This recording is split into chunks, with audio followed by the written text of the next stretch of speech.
At my granddaughter's engagement party, I stood quietly, beneath the chandeliers, in my old dress uniform.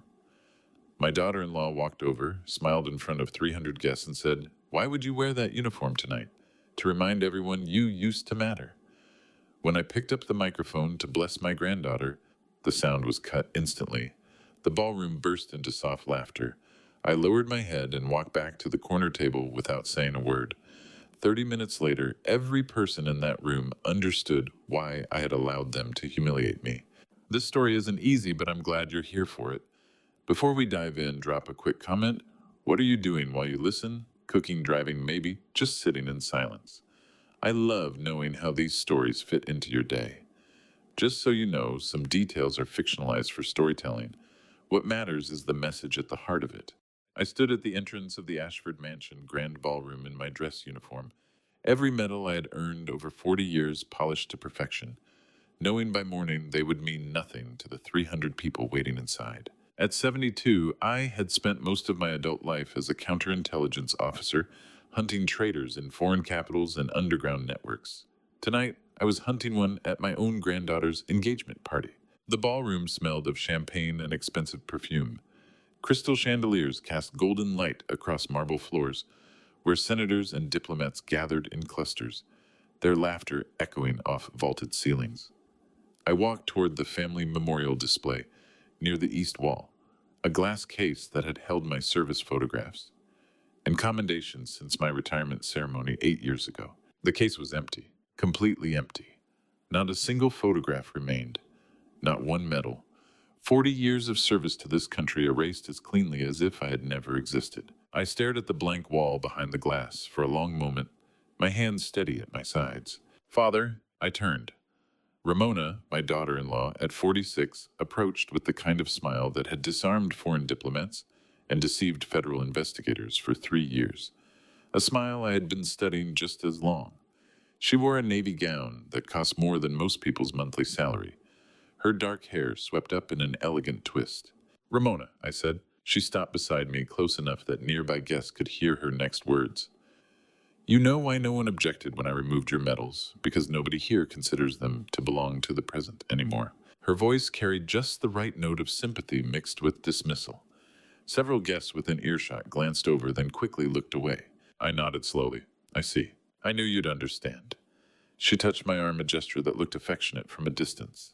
"We're building something new here. Sometimes we have to let go of the old stories to make room for the future." I looked at that blank wall for another 5 seconds. Then I turned back to her and said, "Of course," because I knew this public erasure was exactly what I needed her to do. For 40 years, I had hunted traitors in foreign capitals and underground networks. I never imagined I would be hunting one at my own granddaughter's engagement party. Ramona smiled, wider satisfied that I had accepted my irrelevance without protest, and moved back toward the center of the room, where my son Brent stood. Brent Whitaker, 48, and polished in his senator's confidence, laughed at something former Ambassador Glenn Barton was saying. Glenn, 55 and distinguished with silver hair and a diplomat's easy grace, gestured expansively while his security detail positioned themselves near the stage carrying scanning equipment disguised as camera gear. Equipment I had already accounted for. Senator Noel Kemp, 60, with presidential bearing and steel gray hair, sat at the VIP table, with the easy confidence of a man who believed he was 3 steps ahead of everyone in the room. He had no idea I was 4 steps ahead of him. I walked to the side table in the northwest corner, the table they had assigned me. Not at the family table in the center. Not with the VIPs on the raised platform. In the corner where forgotten relatives and distant acquaintances sit when you want them present but invisible. I sat down and placed my hands flat on the white tablecloth. The fabric was cool beneath my palms. 20 minutes passed. The ballroom filled. Waiters circulated with champagne. A string quartet played something classical and forgettable. I watched my son laugh with the people who were destroying him. Watched Ramona move through the crowd, accepting congratulations. For the engagement, watched Glenn Barton's team position their equipment with the precision of professionals. Then the microphone crackled. The engagement blessing ceremony was about to begin. Ramona took the stage first, welcoming everyone. Then she gestured for family members to come forward and offer blessings for my granddaughter, Rosalba. I stood, Several people at nearby tables glanced over with barely concealed surprise. They hadn't expected me to participate. I walked toward the microphone. Ramona's smile tightened fractionally as I approached the stage steps. I reached for the microphone. "I'd like to bless my granddaughter." The sound cut out, mid-sentence. My voice simply disappeared from the speakers, leaving me standing on stage with my mouth moving and no sound emerging. I stopped speaking and looked at the microphone.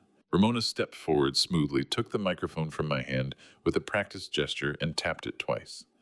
The sound returned instantly. "Technical difficulties," she said with a light laugh. Then she turned to the 300 guests and raised her champagne glass. "General Whitaker once made the country listen. Now we're just trying to make sure he doesn't embarrass our guests." Soft laughter rippled through the ballroom. Not cruel laughter, worse. The kind of gentle, pitying laughter people offer when someone's irrelevance is so complete it's no longer threatening, just vaguely uncomfortable. I looked at my son. He didn't meet my eyes. Instead, Brent turned back to Glenn Barton and said something that made the ambassador chuckle. "You have to understand something about isolation. In counterintelligence, being underestimated is not a weakness. It is the most dangerous weapon a man can carry." I walked back to my corner table. No one watched me go. The ceremony continued without me. Ramona offered her blessing. Brent offered his. Several senators I had once worked with stood and offered theirs. My granddaughter Rosalba stood on stage in a white gown, her face carefully neutral, as her future in-laws arranged her life like pieces on a chessboard. I sat down and picked up my water glass. The ice had melted, making the water taste flat and slightly metallic. It was the first time in 48 years I found myself completely alone in a room full of people, and I needed that. I needed every person in this ballroom to see me exactly as Ramona wanted them to, a forgotten general, whose medals belonged to the past, whose voice no longer carried, whose presence was tolerated only out of obligation. Because in 30 minutes, the real engagement ceremony would begin. The ring would be presented. Glenn Barton's team would activate their scanning equipment. Noel Kemp would signal his contacts outside, and Ramona would believe she had won. They had no idea they were watching the opening move of the most important operation of my career. The house lights dimmed. The spotlight cut through the ballroom darkness and found my granddaughter standing alone on the stage, 24 years old, in a white dress she hadn't chosen, waiting for a ring she didn't want. Rosalba stood pale and still, her hands at her sides. She had a war documentarian's eyes, sharp and observant, the kind that should have been free to film untold stories around the world. Instead, those eyes stared straight ahead with the expression of someone who had learned not to let her face betray what she was thinking. Hendrix Barton walked toward her from the side of the stage. 27 and expensive in every detail, from his Italian suit to his practiced smile, he moved with the confidence of a man who had never been told no. He held the engagement ring in a velvet box, tilting it so the diamonds caught the spotlight. What he didn't know was that the ring contained intelligence that could kill 40 of American agents. I sat at my corner table and counted 300 witnesses, 23 defense officials, 12 senators, 4 federal judges, 1 presidential candidate, and 1 24-year-old girl who deserved better than all of us. Ramona sat at the head table beside my son, champagne glass raised. Glenn Barton stood near the stage, his security detail positioned with their disguised scanning equipment. Noel Kemp sat at the VIP table, hands folded, expression satisfied. All relaxed, all unsuspecting. It was time. I stood. Several guests glanced over with surprise after the microphone incident. They hadn't expected me to draw attention again. I didn't ask for permission. I used the voice I had reserved for war rooms and crisis briefings. The voice that had cut through gunfire and political chaos for 40 years. "I have hunted traitors my entire life," I said. My voice carried without amplification. Every conversation stopped. The spotlight operator swung the light from Rosalba to me. I let the silence stretch for 3 seconds. "The most painful thing is that today I found one within my own family." The ballroom froze. Ramona's champagne glass stopped halfway to her lips. My son Brent turned white, his hand gripping the table. Glenn Barton lost his diplomatic composure for the first time, his mouth opened slightly, his eyes moving from me to Ramona to Noel Kemp in rapid calculation. Kemp's expression went carefully blank. On stage, Rosalba stared at me with wide eyes. Hendrix stood frozen, ring box still open. "What do you do when the enemy is sitting at your dinner table, sleeping in your son's bed, calling you father, with a smile that could disarm diplomats and deceive federal investigators. You wait. You watch. You gather evidence. And when the moment comes, you speak the truth in front of 300 witnesses so no one can claim they didn't hear it. I held the silence for 7 seconds, long enough for every person to hear those words, long enough for the guilty to start calculating exits, long enough for every recording device to capture this moment. Then I sat back down, as if I had simply made a routine announcement. The room erupted in controlled murmurs, heads bent together, hands covered mouths. Eyes darted between me and the head table where Ramona sat. She recovered quickly, as I knew she would. She stood with a forced laugh, gesturing toward me. "Father is feeling unwell this evening," she said, her voice projecting warmth and concern. "The excitement has been—" But I saw what the others didn't. Her hand was trembling. For the first time in 3 years, Ramona's hand shook as she held that glass. My wife used to tell me that the hardest battles are the ones where you can see the faces of everyone you're about to hurt. She was right, as always. I looked at my son. Brent sat rigid, face pale, staring at his plate. I looked at the senators I had once worked with, the defense officials who had trusted me, the judges who would soon be asked to sign warrants. Then I looked at Rosalba one more time. She was still standing on that stage, still trapped in that spotlight, but something had changed in her expression. The careful neutrality had cracked. She was looking at me the way she used to when she was 7 years old, and I taught her how to use her first camera, like I was someone who saw what others missed. I closed my eyes and let my mind travel back 3 months. Back to the autumn morning that seemed ordinary when it began, but ended with me standing in my study, holding a classified file I should never have seen, understanding for the first time that my daughter-in-law was selling my country's secrets to foreign operatives, and my son knew about it. The hardest part wasn't saying those words in front of 300 witnesses. The hardest part wasn't watching my son turn pale, or seeing Ramona's hand tremble, or knowing that by tomorrow morning, half the people in this room would be in federal custody. The hardest part was what happened before. 3 months ago, when my granddaughter came to my house with tears she wouldn't let fall, and told me she was being forced to marry Hendrix Barton. 3 months ago, when I started asking questions I should have asked years earlier. 3 months ago, when I discovered that the medals Ramona had removed from that display case weren't just symbols of my past, they were evidence of the experience she needed everyone to forget I had. Because a man who spent 40 years hunting traitors in foreign capitals might recognize one in his own home. And then I sat down. Because the hardest part wasn't saying those words. The hardest part was everything that came before them, in the 3 months leading to this moment, when I first learned what my family had become and decided to do something about it. 3 months earlier, on an autumn morning when the sunlight still felt warm through the dining room windows, I sat across from my granddaughter and watched her accept a prison sentence disguised as an engagement. The Ashford Mansion dining room smelled of fresh coffee and the jasmine that grew outside the east windows. Golden September light painted patterns across the white tablecloth. My son Brent sat at the head of the table in his senator's composure, his suit perfectly pressed.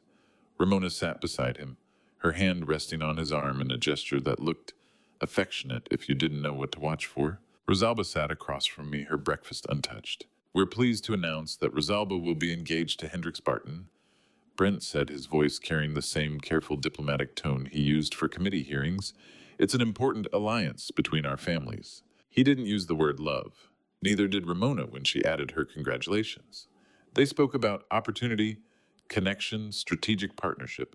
They spoke about everything except what my granddaughter wanted. Rosalba sat perfectly still, her eyes fixed on her plate, her hands folded in her lap. I had seen that posture before in interrogation rooms across 3 continents, in the faces of people who had stopped fighting because fighting only made the pain last longer.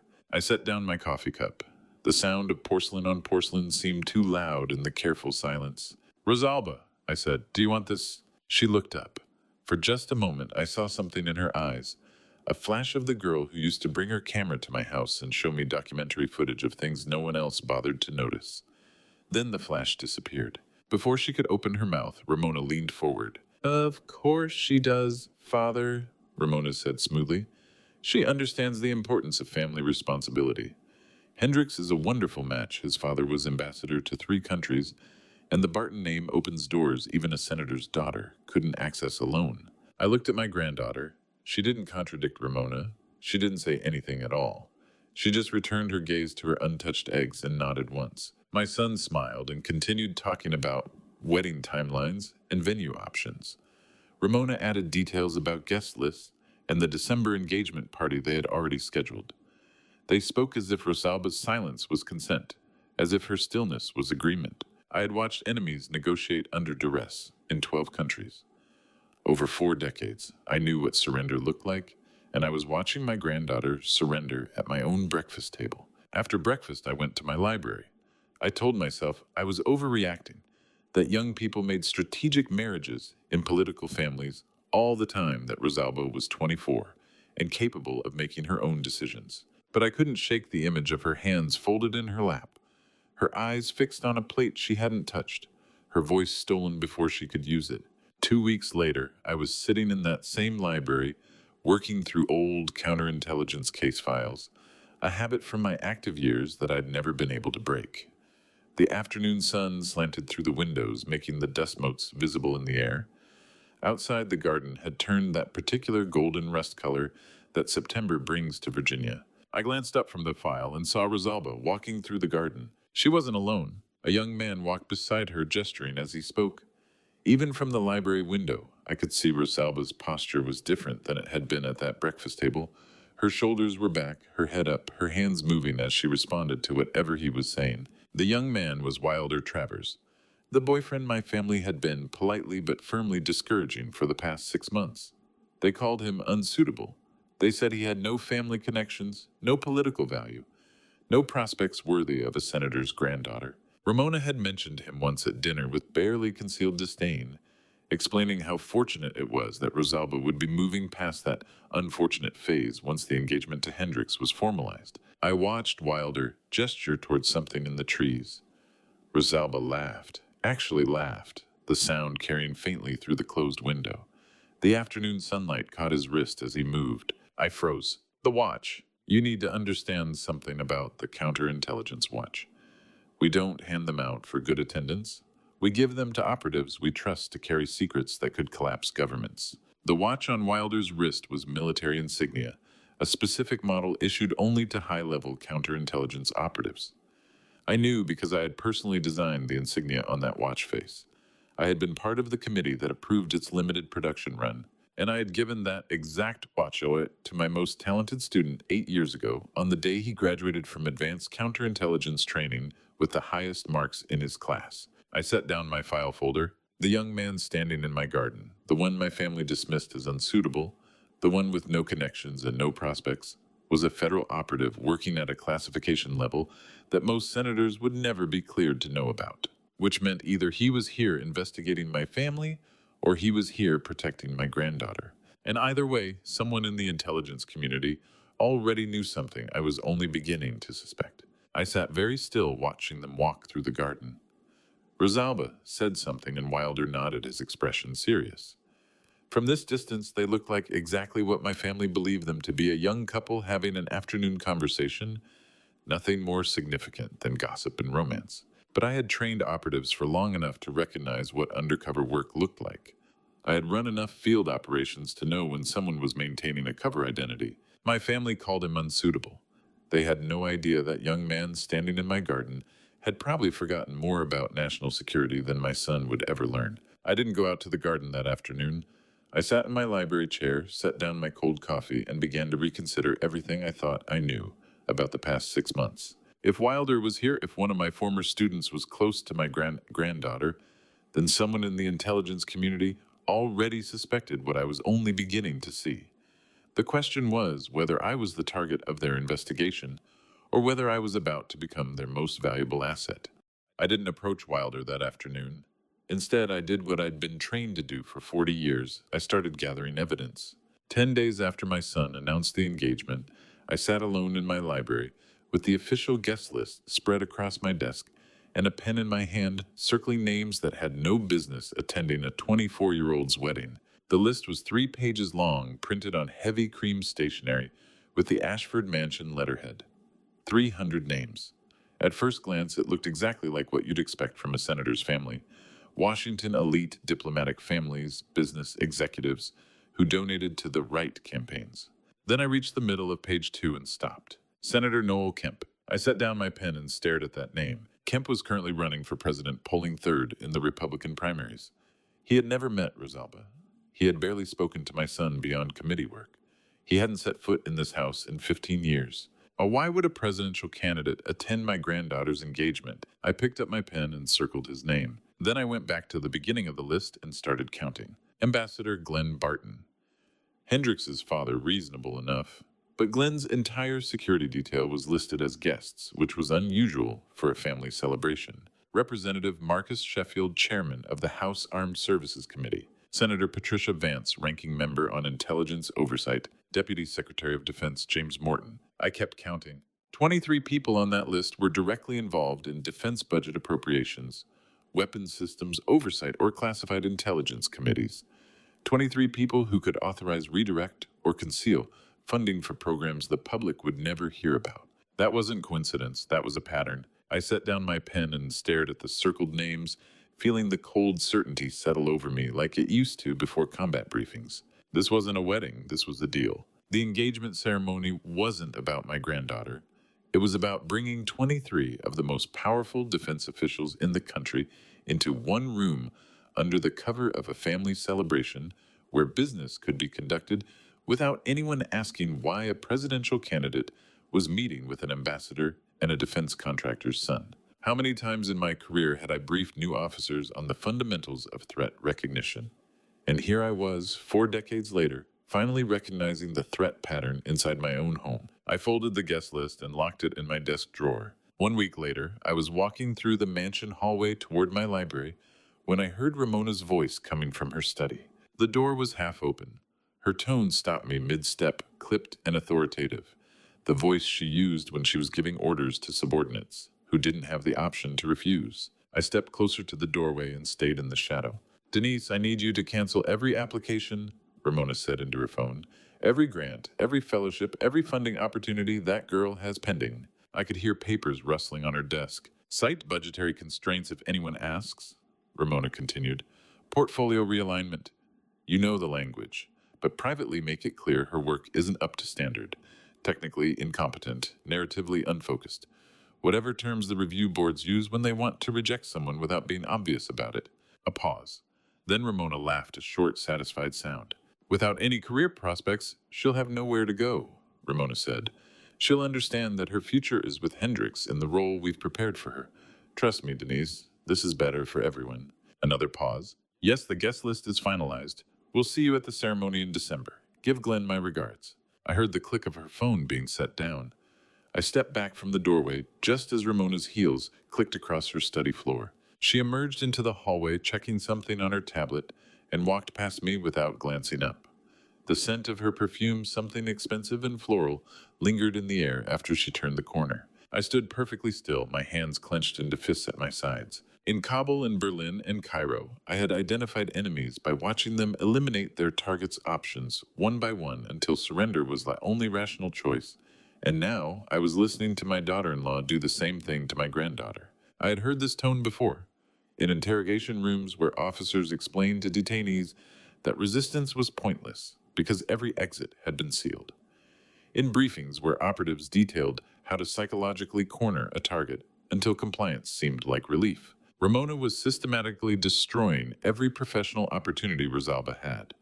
Every documentary grant, every film fund, every fellowship that could have given my granddaughter a future outside of the marriage they were forcing her into.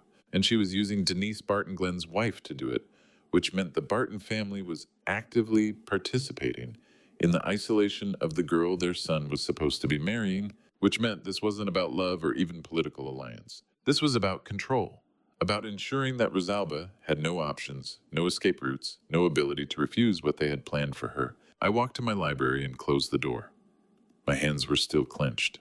I could feel my pulse in my temples steady and controlled, the way it used to feel before operations when the mission parameters became clear and the target was finally identified. I stood in that hallway after Ramona passed, my hands clenched into fists, and felt something I hadn't experienced in 30 years. The cold, focused readiness that comes before combat, the clarity that arrives when you finally identify the enemy and understand the mission. But this time I wasn't standing in a foreign capital or underground bunker. I wasn't preparing to hunt down arms dealers or corrupt officials in countries where American interests were threatened. I was standing in my own home, and the enemy had been sleeping down the hall for 6 years. Once you identify the enemy, the mission becomes clear. But identifying the enemy in your own home doesn't make the mission easier. It makes every decision feel like choosing between bad options and worse ones. The next morning, my granddaughter looked at me differently.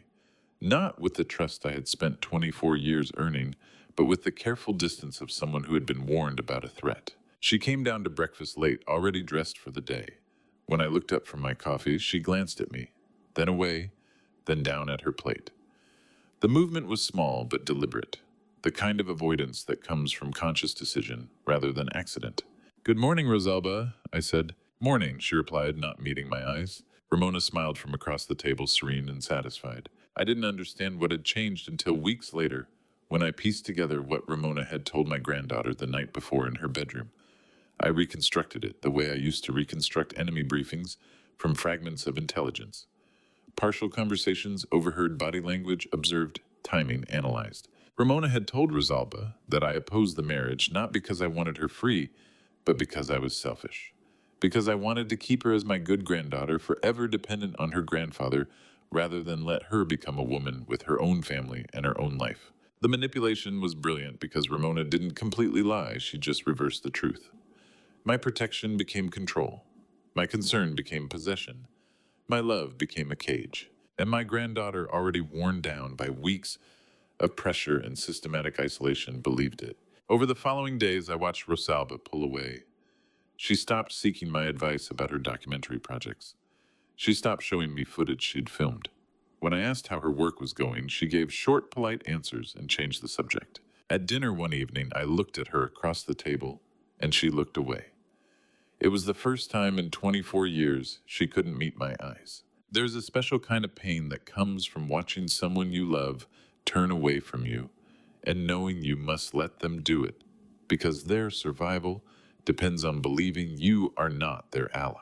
The wound cut deeper than anything I'd taken in 4 decades of service. Bullets and shrapnel damage flesh. Betrayal by family damages something that doesn't heal with time and medicine. But I let the distance happen. I allowed her to believe what Ramona had told her. Because when everything I was planning finally collapsed around this family, Rosalba's separation from me would be the only thing that kept her safe from the investigation, the arrests, the federal trials that were coming. If she believed I was trying to control her, she wouldn't be implicated when I brought down her grandmother and the people who had been using her as a transaction. 2 days after I noticed the change in Rosalba, I sat alone in my library late at night. The mansion was quiet. Moonlight came through the windows, painting silver rectangles across the floor. On my desk sat 3 objects I had been staring at for the past hour. My wife's photograph from our wedding day 48 years ago. She was smiling in that picture, her hand in mine, both of us, young and convinced we understood what we were promising each other. A picture of Rosalba at age 6, holding the first camera I'd given her. She was pointing it at me, her face serious with concentration, already understanding that stories mattered and someone had to tell them. And 40 years of classified counterintelligence case files, stacked in neat folders, evidence of a career spent hunting people who betrayed their country for money or ideology or fear. I opened the bottom drawer of my desk. Inside was an encrypted phone I had not used in 5 years. I told myself when I locked it away that I would never use it again, that my operational days were finished, that the number programmed into its memory belonged to someone I could not afford to contact. I turned the phone on. It took 30 seconds to power up and decrypt. Then I dialed the number I had never forgotten, despite telling myself I would never call it again. 2 rings, then a voice I hadn't heard in 5 years. "Yes, you need to understand something about calling for backup and counterintelligence. You only make that call when you have accepted that you cannot win alone, and that acceptance is not weakness. It is the beginning of strategy." "Curtis," I said, "I need you." Silence on the other end. I could hear him breathing, slow, steady. The same rhythm I remembered from operations where we'd waited in the dark for targets to make mistakes. Curtis Upshaw answered the encrypted phone on the second ring, at 64, his voice older and more weathered than when I had last heard it 5 years ago. but still carrying the same steady tone of a man who had spent 8 years being called a traitor to maintain the cover I had asked him to keep. I knew you would call, Curtis said finally. I've been waiting. Those 4 words changed everything, because they meant Curtis hadn't just been waiting for my call. He had been preparing, watching, gathering whatever he needed to be ready when I finally made contact, which meant someone else had recognized the pattern I was only now seeing. Someone else had identified the same threat, and that person had been working for months, maybe years, to build the foundation I would need. We need to meet, I said. 2 days, Curtis replied. The usual place, 4 in the morning. He ended the call before I could respond. I set the phone down and sat in the moonlight for a long time looking at those 3 objects on my desk. My wife, who had believed I could protect people who needed protecting. My granddaughter, who now believed I was trying to control her. My career files that documented 40 years of hunting enemies who hurt my country. That night I slept well for the first time in 3 months. Not because the danger had passed or the enemy had revealed their full plan. Not because my granddaughter trusted me again or because I had any certainty about what would happen next. I slept well because I finally knew what I had to do. And because somewhere in the city, an old friend who everyone thought had turned traitor 8 years ago was already preparing to help me do it. The question was whether we had 3 months to stop them or whether we were already too late. I woke before dawn 2 days later, feeling something I hadn't felt in years. The clarity that comes when you finally stop wondering whether to act and start planning how. 2 days after I called Curtis Upshaw for the first time in 5 years, I sat in a corner booth of a cafe 3 miles from Georgetown and watched a white-haired man I barely recognized walk through the door carrying a folder that would change everything. Curtis looked old. Not just older old, in the way that happens when you spend years carrying weight no one else can see. His hair had gone completely white. His face was weathered-lined in ways that hadn't been there when I last saw him. He walked with the same steady pace I remembered, but now there was a careful deliberateness to his movements like a man who had learned to measure every step. He sat across from me without greeting. The vinyl booth creaked under his weight. Outside, the pre-dawn Georgetown streets were empty except for delivery trucks and the occasional cab. Curtis slid a thin folder across the table, cream-colored unmarked, held closed with a single elastic band. 3 years, he said. His voice was rougher than I remembered, worn by whatever he'd been doing while the intelligence community called him a traitor for selling classified information to foreign buyers, a cover story I had asked him to maintain when I sent him undercover to infiltrate the network we both suspected existed but couldn't prove. 3 years of watching them, Curtis continued. Financial transactions linking the Barton family to offshore accounts. Defense contract irregularities. Classified information leaks that couldn't be traced until you knew where to look. I opened the folder. Bank statements. Wire transfer records. Account numbers in the Cayman Islands and Singapore. Dates and amounts circled in red pen. Every time I'm about to have enough evidence, Curtis said, they clean up the mess. They're professionals, Warren, better than most foreign networks I've tracked. I looked up from the folder. How close have you gotten? Close enough to see the pattern, not close enough to prove it in court. Curtis leaned forward, his hands flat on the table. The engagement is our only chance. Everyone will be in one room relaxed, thinking they're safe at a family celebration. They won't see it coming. I looked at the dates on the transfer records. The earliest was from 3 years ago, shortly after Ramona had married my son. 11 weeks, I said. Is that enough? Curtis looked at me for a long moment. It's never enough, but there has never been a better time than now. There is a difference between suspecting your family has betrayed their country and having a folder full of financial proof sitting in front of you. One lets you hope you are wrong. The other forces you to decide what you will do about being right. I closed the folder and took it with me when I left. 1 week later, I met Curtis at his secret office. I use the word office loosely. It was a room above a dry cleaning business in Alexandria, accessible only through a back entrance and up a narrow staircase that smelled like chemical solvents and old wood. Inside the space looked nothing like the street below. Computer screens lined one wall showing financial data streams and encrypted communication logs. Intelligence analysis equipment I recognized from my active years sat on metal shelving units. Curtis was at his desk when I arrived, his face lit by the blue glow of multiple monitors. There's more, he said without preamble. He pulled up an image on the center screen. A photograph of an engagement ring, diamonds set in platinum, elegant and expensive. The ring Hendricks will give to Rosalba, Curtis said. It contains a data chip. I stared at the screen. Not financial data, Curtis continued. Identities, names and locations of American intelligence operatives working abroad. If that chip is scanned during the ceremony, we're signing death warrants for 40 operatives who believe they're safe. The room felt suddenly colder. You need to understand what a data chip like that means. In intelligence work, those aren't just names on a list. They are people with families who wake up every morning in hostile territory, trusting that their identities are secure. The engagement ceremony was specifically chosen, Curtis said, because civilian family events are not subject to the high-level security protocols that would detect the scanning equipment. Glenn Barton's attendant will carry it disguised as camera gear. 1 scan, 3 seconds, and those names go to the highest bidder. I stood very still, my hands gripping the back of the chair in front of me. Does my son know this? I asked. Curtis didn't answer immediately. He turned away from the monitors and looked at me. In the blue light, his face looked older than 64. The authorization signatures on the offshore accounts, Curtis said finally. Only 3 people have that level of clearance. Senator Noel Kemp, Ambassador Glenn Barton, and your son. The words hung in the air between us. Brent signed the authorizations, Curtis continued. He approved the transfers. He knew the timeline. Whether he understands exactly what's on that chip, I can't prove that. But he knew something valuable was being exchanged, and he authorized the financial infrastructure that makes the exchange possible. I sat down in the chair I'd been gripping. My son, the boy I had taught to throw a baseball. The young man who had followed me into government service, proud to work in intelligence oversight. The senator who sat on committees that protected American operatives abroad.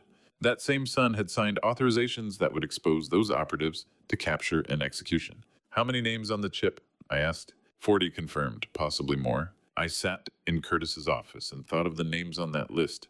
People operating in Moscow, Beijing, Tehran, believing they were safe because their government was protecting their identities. None of them knew that their fate was being decided at an engagement ceremony in Washington, D.C., and that my own son had signed the authorization that would expose them. The question was no longer whether my son was involved. It was whether I could stop this without destroying him in the process. The hardest part about learning your son is complicit in treason is not the initial shock. It's the days afterward when you have to decide whether to save him or save the operatives whose lives he signed away. I didn't know it at the time, but while I was sitting in Curtis's office learning about the data chip, my son was sitting at his own desk 3 miles away, with my phone number entered on his screen, his finger hovering over the call button for 10 full minutes. Curtis told me about it a week later. He had monitoring equipment on Brent's office audio-visual, the full surveillance suite we used for high-value targets. Your son sat alone for 10 minutes, Curtis said, showing me the timestamp on the recording, just staring at your contact information. On the video feed, I could see Brent's office. His desk was organized professional. Behind him on the credenza sat a framed photograph. I recognized me in my dress uniform from 30 years ago, the day I'd received my first intelligence commendation. Brent stared at his phone. His hand moved toward the screen, then pulled back, then moved again. The door opened. Ramona walked in. She saw the photo on the credenza, then looked at the phone in Brent's hand. Her expression shifted, still composed but harder. Don't complicate things right now, Ramona said. Her voice was clear on the audio feed. Your father shouldn't be dragged into this.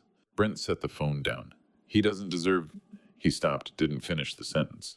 You've been part of this ever since he refused to retire quietly, Ramona said. It's too late for second thoughts. She left. Brent sat at his desk for another 20 minutes, then deleted my contact information from his recent calls and went back to work. Curtis fast-forwarded the recording to 3 days later. This is what really matters, he said. On screen, Brent was on his phone again. Curtis had the call log pulled up on a separate monitor. He called a law firm, Curtis explained. They specialize in witness protection procedures. He asked general questions about how someone in a federal position could provide evidence against co-conspirators. The receptionist transferred him to an attorney. They spoke for 11 minutes. Did he schedule a follow-up? I asked. Curtis shook his head. He never called back.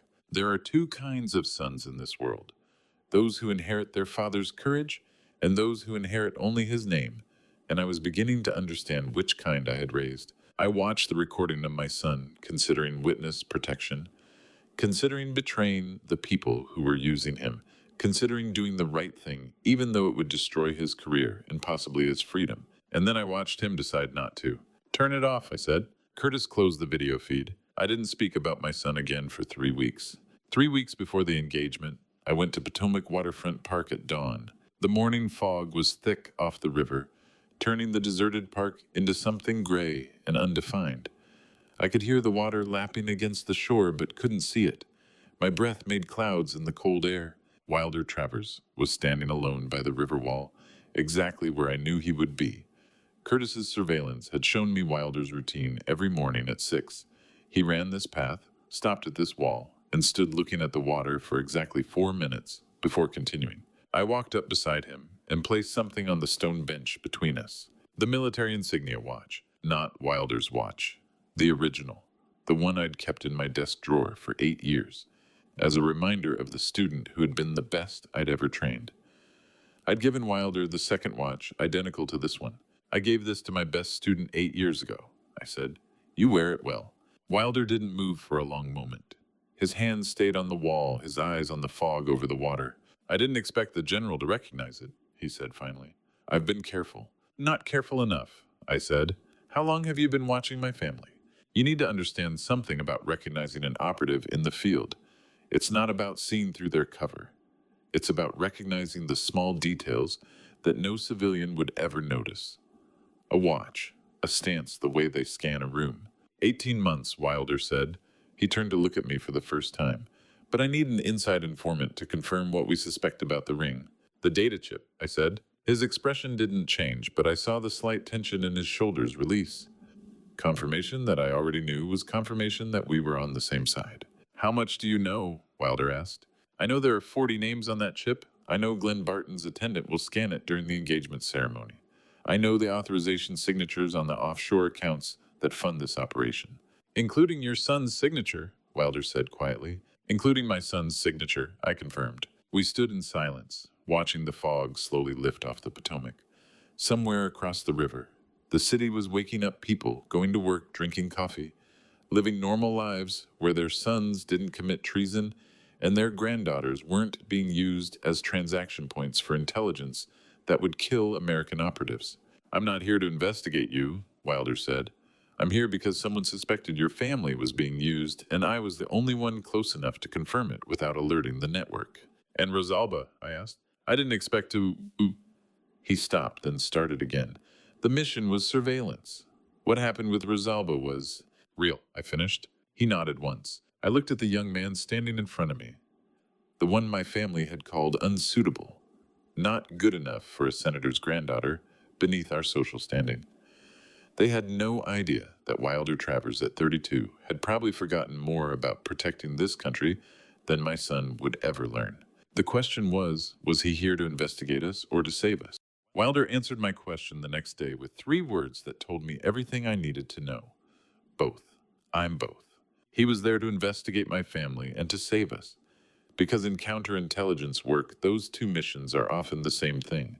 While I was building my network of intelligence operatives and experienced investigators, my daughter-in-law was building her own surveillance network, one that relied not on professionals, but on the loyalty of a 24-year-old best friend who needed money. Wilder showed me the video recording 2 days after our meeting at the waterfront. We were in Curtis's office above the dry cleaning business, the screens casting their usual blue glow across the equipment-filled room. Wilder pulled up footage from a restaurant in Georgetown upscale, the kind of place where senators' wives meet for lunch, and no one thinks twice about private conversations in corner booths. Ramona sat across from a young woman. I recognized immediately Xiomara Bentley, 24, Rosalba's closest friend since their first year at film school. Xiomara sat, with conflict written across her face, torn between loyalty to her best friend and the envelope Ramona had just placed on the white tablecloth between them. The envelope was thick. I didn't need to count it to know what 3 months of a production assistant's salary looked like. I need you to tell me who Rosalba spends time with, Ramona said on the recording. Her voice was gentle, concerned. Especially if she contacts her grandfather or that unsuitable boyfriend. She's under a lot of stress right now, and I need to know she's safe. Yamara didn't touch the envelope, but she didn't push it away either. You're her best friend, Shiomara, Ramona continued. You're just protecting her. This is what friends do. They look out for each other when family can't. The framing was perfect. Not surveillance, protection, not betrayal, friendship. Ramona stood, paid the check, and left. The envelope stayed on the table. Kiomara sat there for 5 minutes, staring at it. Her hand moved toward it twice, then pulled back. Finally, she picked up her purse and left the restaurant. The envelope was gone. She didn't chase after Ramona to return it, Wilder said, pausing the video. In intelligence work, that silence is the same as acceptance. I nodded. I'd seen this recruitment technique in a dozen countries. Find someone close to the target. Find their vulnerability, money, ideology, fear. Frame the betrayal as something noble. Make them complicit before they realize what they've agreed to. The cruelest thing about surveillance is not the invasion of privacy. It's the way it weaponizes the people who love you, turning your closest friends into informants who convince themselves they are protecting you while they report your every movement. Does Shiomara know what Ramona is really doing? I asked. No, Wilder said. She thinks she's helping keep Rosalba safe during a stressful engagement period. She has no idea she's providing intelligence for an espionage operation. I looked at the frozen image of Shiomara's face on the screen, young, conflicted, caught between friendship and survival. We can't tell her, I said. If she knows, she'll either refuse to cooperate and alert Ramona that we're onto them, or she'll be so obvious about lying that Ramona will know something changed. Agreed, Wilder said. She stays in place unknowing. Another person caught in the machinery of this conspiracy, used without understanding. Wilder closed that file and opened another. There's something else, he said. Something better. The new footage showed the mansion hallway. The timestamp said it was from 2 weeks ago, late afternoon. The camera moved smoothly along the corridor, practicing pans and focus shifts. Professional technique. Someone who knew how to use the equipment. Rosalba. I recognized her filming style immediately. She'd been doing this since she was 6 years old, when I gave her that first camera, and taught her that stories mattered, and someone had to tell them. The camera panned past a door that had been left slightly ajar. Through the gap I could see into the private living room. Ramona and Glenn Barton stood over a table covered with documents. Their postures were tense focused. Ramona's voice came through faintly on the audio. The handover schedule needs to be confirmed before the ceremony, she said. We can't have any delays once the scanning begins. Glenn nodded, pointing at something on the documents. The offshore accounts are ready for the transfer. As soon as the chip data is verified, the camera kept moving. Rosalba had panned past the door without stopping, continuing her test shots down the hallway. 5 seconds of footage, maybe 6. But in those 6 seconds, the camera had captured Ramona and Glenn Barton, discussing the handover schedule, the scanning procedure, and the offshore accounts in the same frame at the same time, with their voices clearly audible. You need to understand something about intelligence, gathering. We spend millions on sophisticated equipment and trained operatives, and sometimes the most valuable evidence comes from a 24-year-old with a handheld camera and good instincts. Where did you get this? I asked. Wilder smiled, the first time I'd seen him smile since our conversation at the waterfront. Rosalba showed it to me 3 days ago. She said something felt wrong about what she'd filmed, and she wanted to know if I thought she was being paranoid. Does she know what it is? No, Wilder said. She thinks she accidentally captured a private business conversation. She doesn't understand that she recorded direct evidence of conspiracy to commit espionage. I watched the footage again. My granddaughter is trying to practice her craft filming test shots to improve her documentary technique.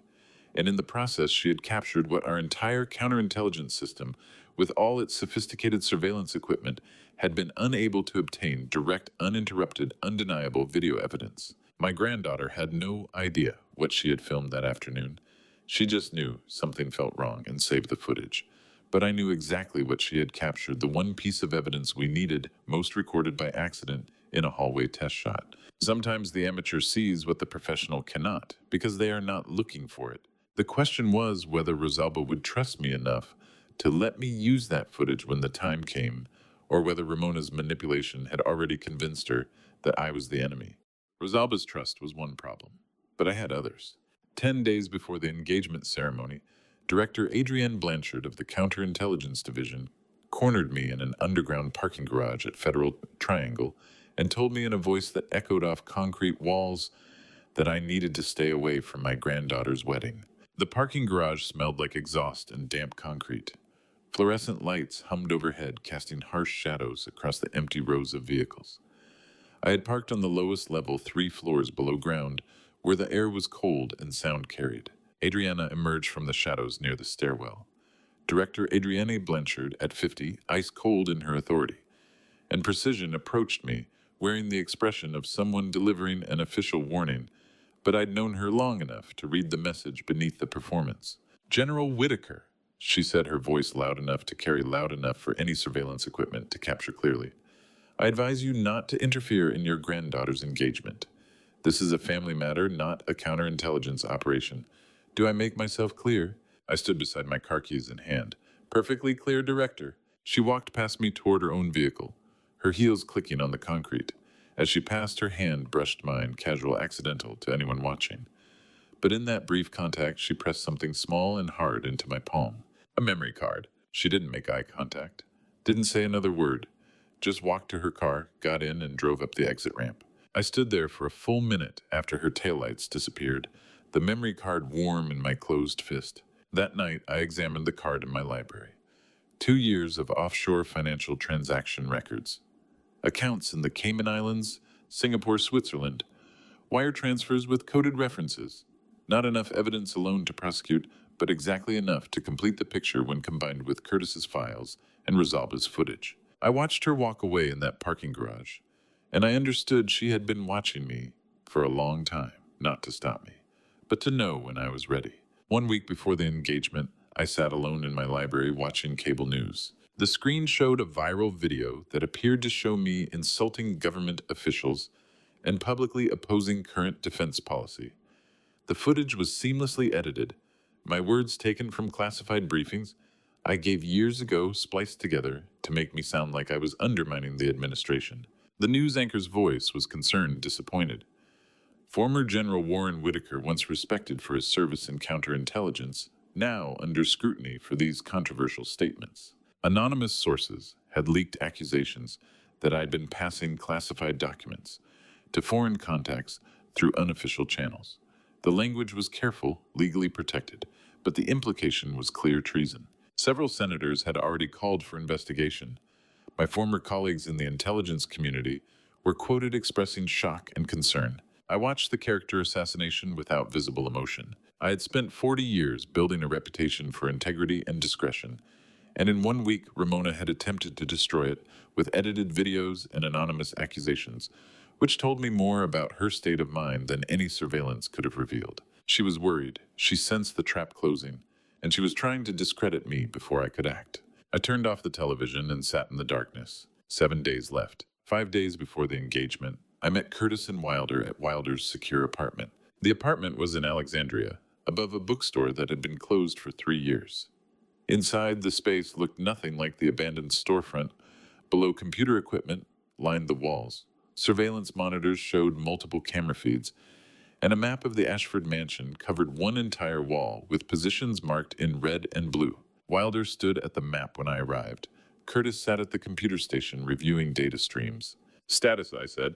Wilder turned from the map. My team swapped the chip. The fake will trigger an alarm when they try to scan it and record the exact coordinates of the scanner. We'll have them on tape attempting the transfer. Banks? I asked Curtis. Curtis pulled up financial data on the center monitor. 3 banks have frozen the offshore accounts based on suspicious activity flags. They can't move money for the next 72 hours. They'll be trapped financially when the arrests happen. Warrants? Adrienne has them prepared. A federal judge signed them this morning, Wilder said, waiting for your signal to execute. All surveillance positions are confirmed. Everyone knows their role. I looked at the map on the wall. 300 guests, 23 co-conspirators, multiple federal agents positioned throughout the ballroom, arrest teams waiting outside. Everything was as prepared as it could be. You need to understand something about the final hours before a counterintelligence operation. There is a moment when all the planning stops, and you must simply trust the people standing beside you, because strategy can only take you so far. What if this goes wrong? I asked. The room was quiet for a moment. Curtis kept his eyes on the monitors. Wilder met my gaze directly. Then we'll be wrong together, General. Wilder said without hesitation. No qualification, no hedging, just acceptance of shared risk and shared consequence. I looked at Curtis. He nodded once, not turning from his screens. I looked at the two men in that apartment, Curtis, who had endured 8 years of being called a traitor to maintain the cover I'd asked him to keep, and Wilder, who was risking his entire career on an operation that might fail catastrophically. Neither of them had to be there. Both could have walked away months ago, reported what they knew to official channels. Let the bureaucracy handle it through proper procedure. But they were here, and they answered without hesitation when I asked, what would happen if we were wrong? 5 days, I said. 5 days, Wilder confirmed. I left the apartment and drove home through the November darkness. The city looked normal. Streetlights, traffic, people going about their evening routines, unaware that in 5 days a wedding ceremony would turn into the largest espionage arrest in a decade. I thought about trust and preparation, about the memory card Adriana had slipped into my hand, about Rosalba's accidental footage and Curtis's financial records and Wilder's swapped chip, about all the pieces that had to align perfectly for this to work. In 5 days, we would find out if trust and preparation were enough. 5 days became 4, 4 became 3, 3 became 2. And then there was only 1 day left, and I still didn't know if the pieces would hold together when the trap finally closed. 1 day before the engagement ceremony, after 3 weeks of careful distance and strategic silence between us, my granddaughter knocked on my library door for the first time since Ramona had turned her against me. The knock was soft, tentative, not the confident knock of someone who belonged in the room. Come in, I said. Rosalba opened the door slowly. She stood in the doorway for a moment, nervousness and determination warring across her face. Then she stepped inside and closed the door behind her. She sat in the chair across from my desk without being invited. Her hands were shaking slightly. She placed her camera on the table between us, with the careful precision of someone offering something valuable and fragile. Grandpa, she said, then stopped, started again. I have this footage. I don't know what it means, but I think you'll know. She turned the camera toward me and pressed play. The screen showed the mansion hallway. The camera moved smoothly, professionally. Rosalba's documentary training evident in every frame. Then the lens panned past a door left slightly ajar, and I saw them. Ramona and Glenn Barton. Documents spread across the private living room table. Their voices barely audible, but clear enough. The handover schedule needs to be confirmed before the ceremony. We can't have any delays once the scanning begins. I watched the footage without visible emotion. 6 seconds, maybe 7. But in those seconds, the camera had captured exactly what we needed. Both conspirators discussing the operation in the same frame at the same time. Rosalba stopped the playback and looked at me. I filmed that 3 weeks ago. I didn't understand what I was hearing, but something felt wrong, so I saved it. I looked at my granddaughter, 24 years old, trained as a documentarian, to see what others missed, brave enough to trust her instincts, even when she didn't understand what she'd found. You did exactly the right thing, I said. What were they talking about? My business. She flinched slightly at my tone. Too harsh, but necessary. Put the camera away, I said softer this time. Keep it secure. And tomorrow night, whatever happens, you stand near the emergency exit. Do you understand? Grandpa, what are you...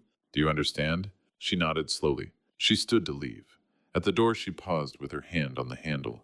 She turned back. Grandpa, I trust you. 3 words. That was all I really needed before the next night.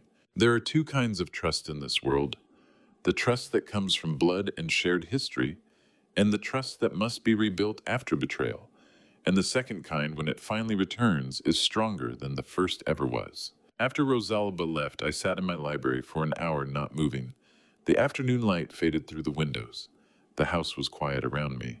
1 day left. That evening, I met Curtis at our secluded cafe for what I believed would be our final briefing before the operation. He was already there when I arrived, sitting in the same corner booth we'd used for our first meeting 3 months ago. But this time, he had a file folder on the table in front of him, significantly thicker than I expected. I sat down across from him. He slid the folder toward me without speaking. I opened it. Inside were 8 years of report surveillance photographs, financial records, documents I'd never seen before. Evidence compiled over nearly a decade. What is this? I asked. Curtis looked at me with the expression of someone who had been carrying weight for a very long time and was finally allowed to set it down. For 8 years, people called me a traitor, he said. Colleagues, friends, family members who stopped speaking to me. The intelligence community thinks I sold classified information to foreign buyers and disappeared into criminal networks. I waited. The truth is, I was infiltrating their network according to a plan you designed before you retired. I was the last card you planted before leaving. You knew someday a conspiracy like this would surface, and you'd need someone already positioned inside their network when it happened. I looked at the file, then back at Curtis. I know, I said. I just wasn't sure you remembered. Curtis smiled. It was the first time I'd seen him smile in our entire 3-month operation. I remember every word, General, he said. Every single word you told me that night 8 years ago when you asked me to sacrifice my reputation for a mission that might never come. You need to understand something about deep cover operations. We ask people to sacrifice not just their safety, but their reputation to be called traitor by everyone they respect, and to do it for years without knowing if the mission will ever matter. You've been inside for 8 years, I said. 8 years of watching, Curtis confirmed. Documenting, waiting for the moment you'd activate me. I got close to them, close enough that Ramona believed I was genuinely corrupt, close enough that Kemp trusted me to handle some of their financial arrangements. All of it documented. All of it waiting. Why didn't you tell me sooner? I asked. Because the mission parameters you gave me 8 years ago said to wait until you made contact first. To maintain complete cover until you initiated. So I waited. He had waited 8 years. 8 years of being called a traitor. 8 years of public disgrace. 8 years of isolation from everyone he'd known in his previous life. All because I had asked him to. All because he believed the mission would someday matter. Tomorrow, I said. Curtis nodded. Tomorrow. I looked at the man who had remembered every word of a mission briefing from 8 years ago and never doubted that someday I would call. This is true loyalty. It doesn't need to be known, doesn't need to be recognized, doesn't need anything except the certainty that it serves something larger than reputation. I closed the file folder and stood to leave. Curtis, I said. Thank you. He shook his head. Don't thank me yet. Let's see if 8 years of preparation and sacrifice were enough. Tomorrow night we would find out. Tomorrow came faster than I wanted and slower than I could bear. The night before the engagement ceremony, I sat in my darkened library, wearing Curtis's surveillance headset, listening to a phone call between my son and Senator Noel Kemp that would change everything I thought I understood about this operation. Through the headset, I could hear my son's breathing and Kemp's calculated pause. Nathaniel, Kemp said. His voice was noticeably colder than in previous intercepted conversations. We need to discuss contingencies for tomorrow night. What kind of contingencies? Brent asked. If the operation is compromised, if there are leaks or complications, you need to understand your position. You are the only conspirator whose signature appears on the authorization documents, the offshore account transfers, the classified information access requests. All of it traces back to your approval. I sat very still, the headset pressed against my ear. That's not, Brent started. I will protect you, Kemp interrupted. If you cooperate fully tomorrow night, no hesitation, no second thoughts. But if you hesitate, the silence that followed was more threatening than any explicit words. My son's silence lasted exactly 7 seconds. I had heard that kind of silence before in interrogation rooms, when someone finally understood they had been betrayed by their own allies. I understand, Brent said finally. The call ended. I turned off the listening device and sat in darkness for a long time. I had spent 3 months believing my son was a willing conspirator. But that phone call changed everything. My son was not leading this conspiracy. He was being used by more powerful men, positioned as the scapegoat, who would take the fall if anything went wrong. Kemp had made sure Brent's signature was on every incriminating document, while keeping his own hands clean, which meant my victory tomorrow night would result in my son's arrest and imprisonment.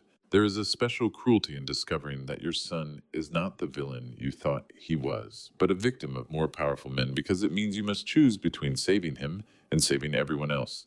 And there is no choice that does not destroy something irreplaceable. I remembered my wife's words before she died. You always know what to do. What you don't know is whether you have the courage to do it. Tonight I knew the answer. I would proceed with the operation. I would stop the data transfer. I would save the 40 operatives whose names were on that chip. And I would watch my son be arrested for conspiracy to commit espionage. Because some choices are not about courage, they are about accepting that you cannot save everyone. The next morning at 10 o'clock my phone rang. Wilder's voice was tense. General, you need to come to the Lexington Hotel lobby. Now. I arrived 15 minutes later. Wilder stood near the elevators with a young woman I didn't recognize. Margot Hewitt, at 28, a working actress who once dated Hendrix Barton and escaped that relationship before it could trap her, held a USB drive in her hand like it was something both precious and dangerous. "This is Margot," Wilder said. "She has something you need to see." "I've kept this for 2 years," Margot said. "Documentation of every fraudulent film Grant Denise Barton issued through her foundation. The real purpose was money laundering, washing espionage proceeds through legitimate-looking documentary funding. Every project is listed. Every offshore account that supplied the money. It's complete." "Why now?" I asked. Her eyes filled with tears, but she didn't let them fall. "When I heard about Hendrix's engagement to Rosalba, I knew this was the time. I can't let another woman be trapped in that family the way I was almost trapped." Wilder took the drive. "General, we have enough now. Complete financial documentation. Offshore accounts. The money laundering operation. Everything." I looked at my watch. 9 hours until the ceremony began. "Not enough," I said. Wilder stopped. "Sir, evidence sitting in our hands means nothing if we can't prove they were actively executing the transfer. We need them to show themselves in that room tonight. We need witnesses. We need them caught in the act of attempting to scan that chip. You need to understand something about evidence in espionage cases. Having proof is worthless if you cannot present it in a way that survives legal challenge, which means you need witnesses, documentation of intent, and most importantly, the conspirators caught in the act of executing their plan. We have financial records," I continued, "surveillance footage, money laundering evidence, and testimony from multiple sources. But none of it matters if they don't expose themselves tonight, if Glenn Barton's attendant doesn't attempt to scan that chip in front of 300 witnesses. So we let them proceed," Wilder said. "We let them proceed far enough to prove intent. Far enough that every person in that ballroom sees what they're attempting. Then we stop them." "And if something goes wrong?" Margot asked quietly. I looked at her. "Then 40 American operatives will be exposed, my son will go to prison, and the conspiracy will succeed. Which is why we cannot let anything go wrong." Wilder looked at his watch. 9 hours. Margot handed me a business card. "If you need me to testify about Denise about any of it, I will." "You already have, thank you." She left the hotel lobby. I looked at Wilder. We had financial records, surveillance footage, money laundering evidence, and testimony from multiple sources. We had everything we needed to prosecute, but none of it would matter if we couldn't make them show themselves tonight. The question was whether 9 hours was enough time to prepare for a trap that had to be perfect. 9 hours became 5. Then the final pieces fell into place. 5 hours before the engagement ceremony began, Curtis pulled his car to the side of a quiet residential street 2 miles from the Ashford mansion and handed me the final piece of financial evidence that would confirm what I had suspected for 3 months, that this conspiracy reached all the way to a man running for president. We sat in the front seat of his sedan, parked under oak trees that had dropped their leaves across the sidewalk.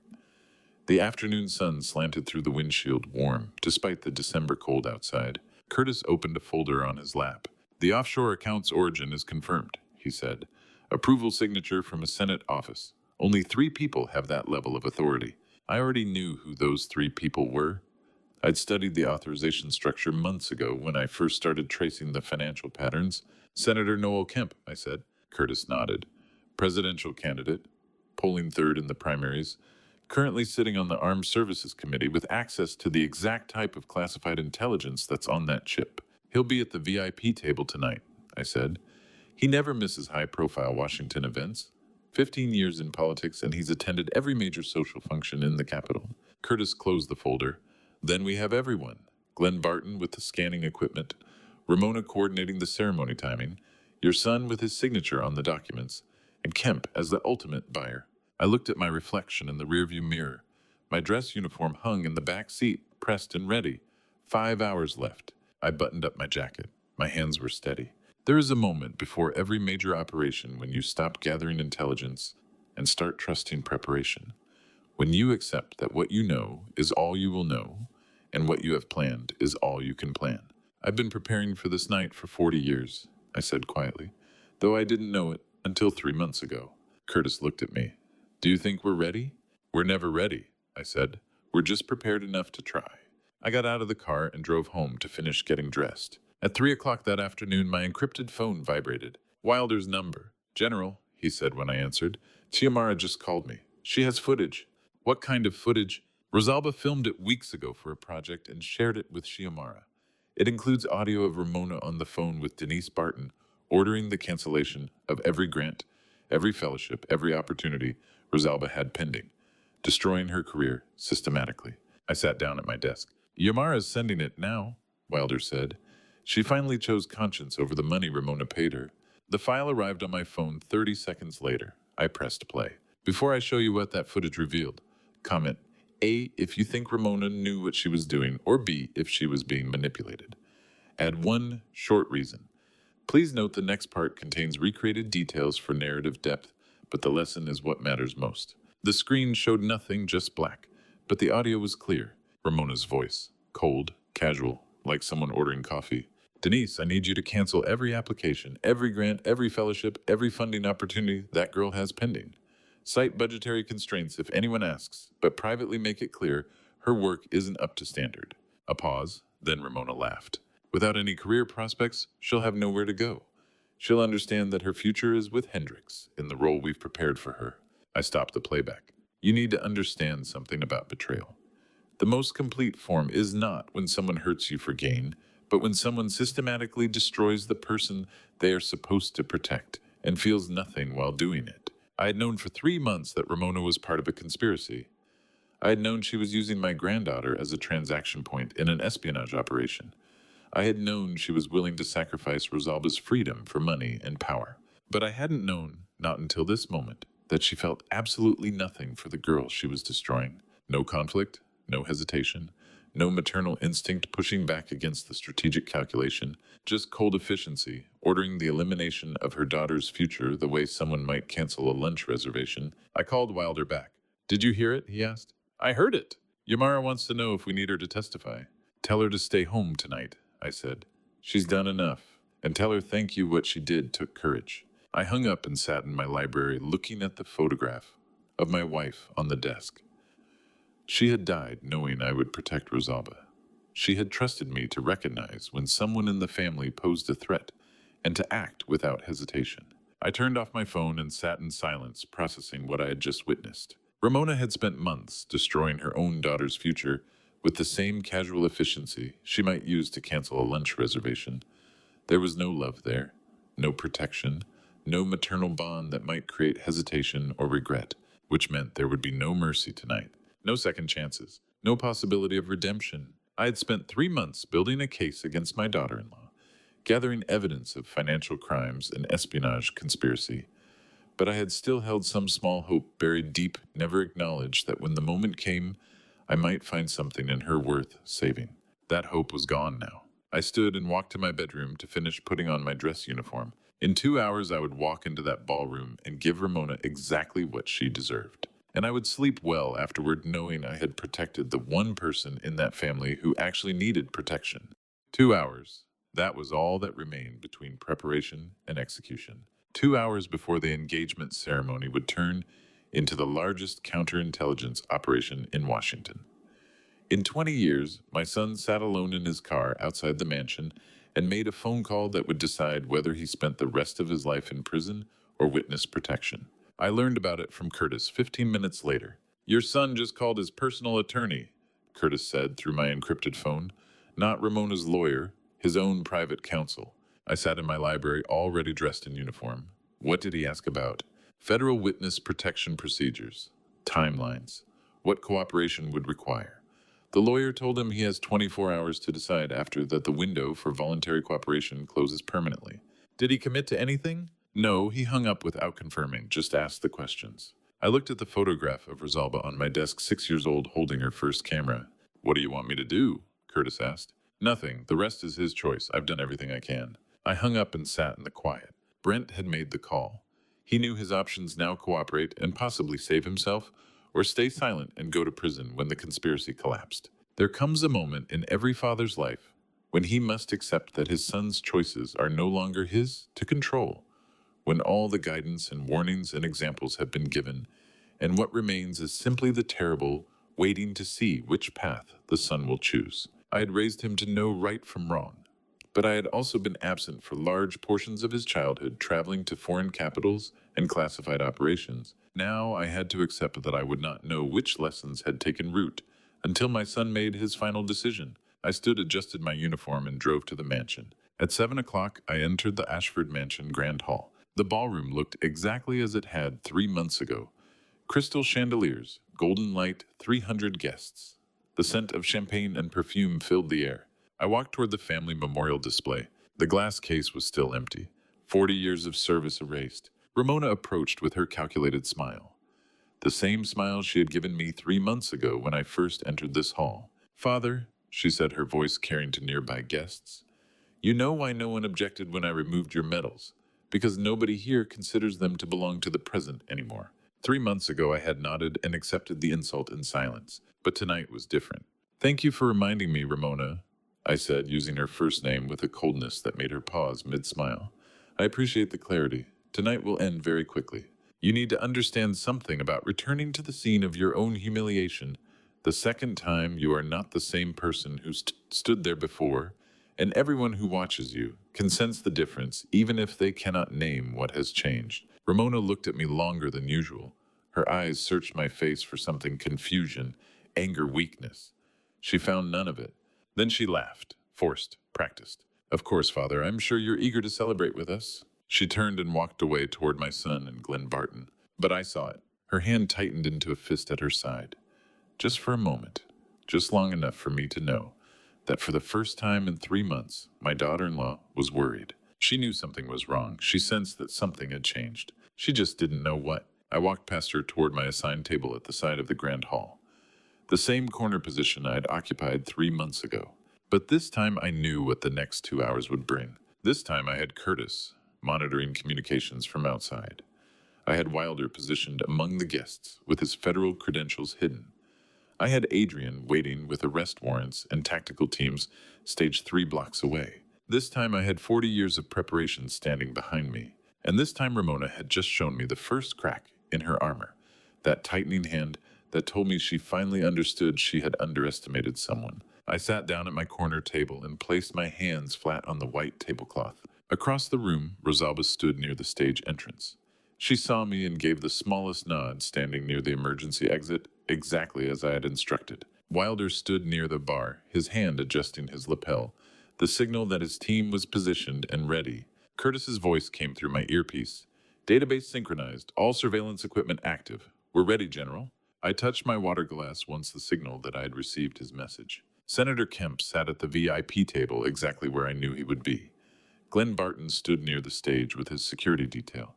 My son sat at the head table, his face pale, his hands gripping the edge.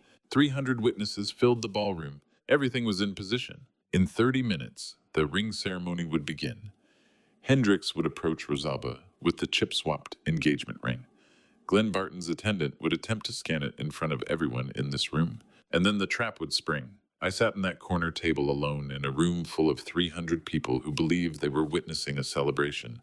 They had no idea they were sitting in the biggest courtroom I had ever built. And Ramona, standing in the center of the room, with her frozen smile and her tightening hand, had just realized she might have made a terrible mistake. But it was too late now. The ceremony was about to begin.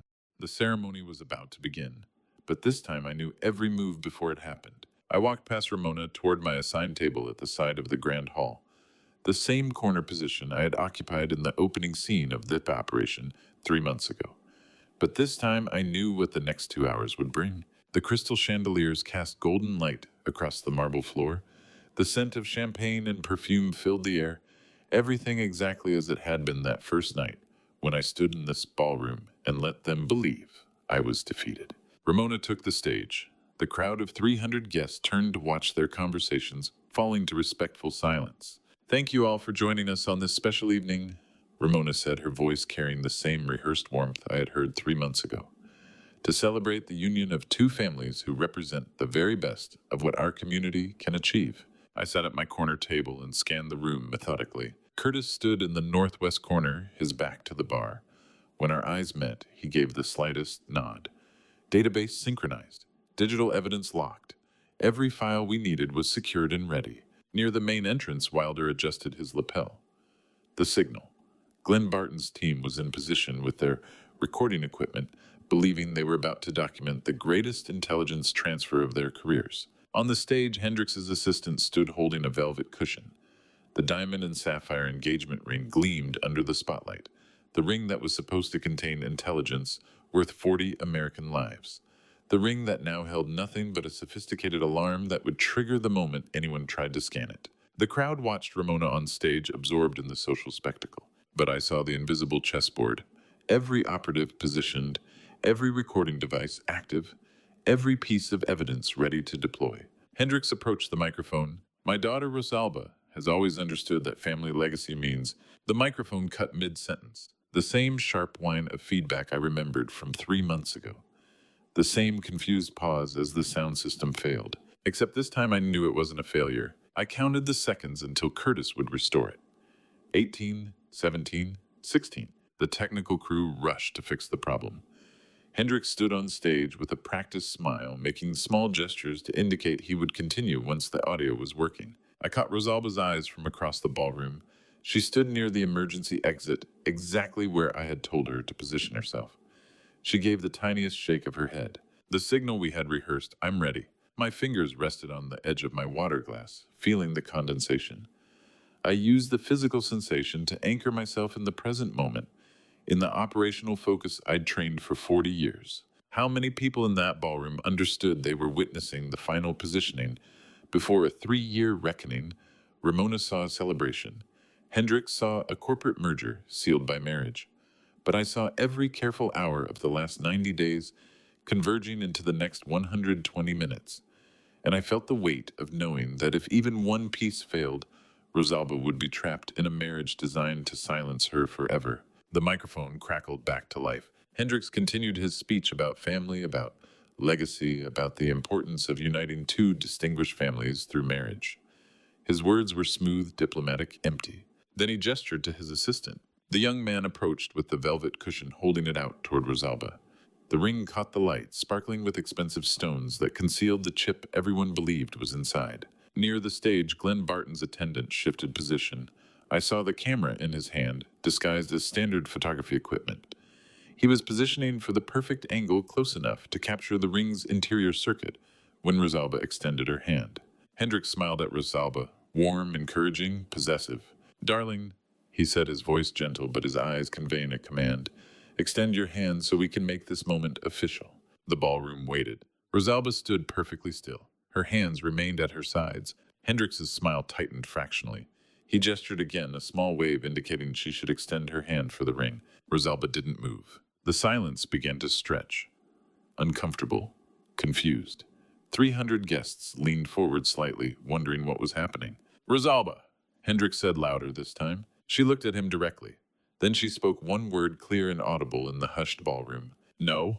The room gasped. Not loudly, these were sophisticated people who maintained decorum even in shock. But the collective intake of breath was unmistakable. Ramona rose from her seat, her smile frozen in place. Rosalba, sweetheart, she said, her voice tight despite the maternal warmth she was trying to project. Everyone is waiting. No, Rosalba repeated. She stood straight despite the murmurs beginning to ripple through the crowd. Her hands trembled slightly at her sides, but her posture didn't waver. This was courage, real courage. Standing in front of 300 people who had known her since childhood, refusing to comply with the role they had assigned her. I felt pride and protective fury in equal measure. Hendrix's face shifted from confidence to confusion to barely suppressed anger.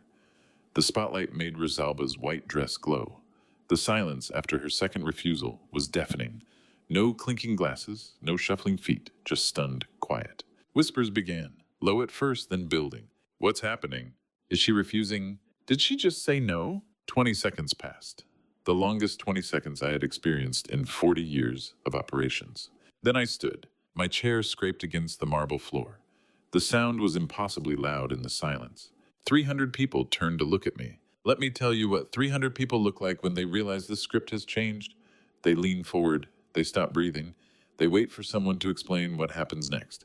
But I didn't walk to that center floor to explain. I walked there to prosecute. I walked from my corner table toward the center of the ballroom. My footsteps echoed on the marble. Every head tracked my movement. I stopped in the center of the ballroom, equidistant from the stage where Rosalba stood, and the main entrance where Wilder waited.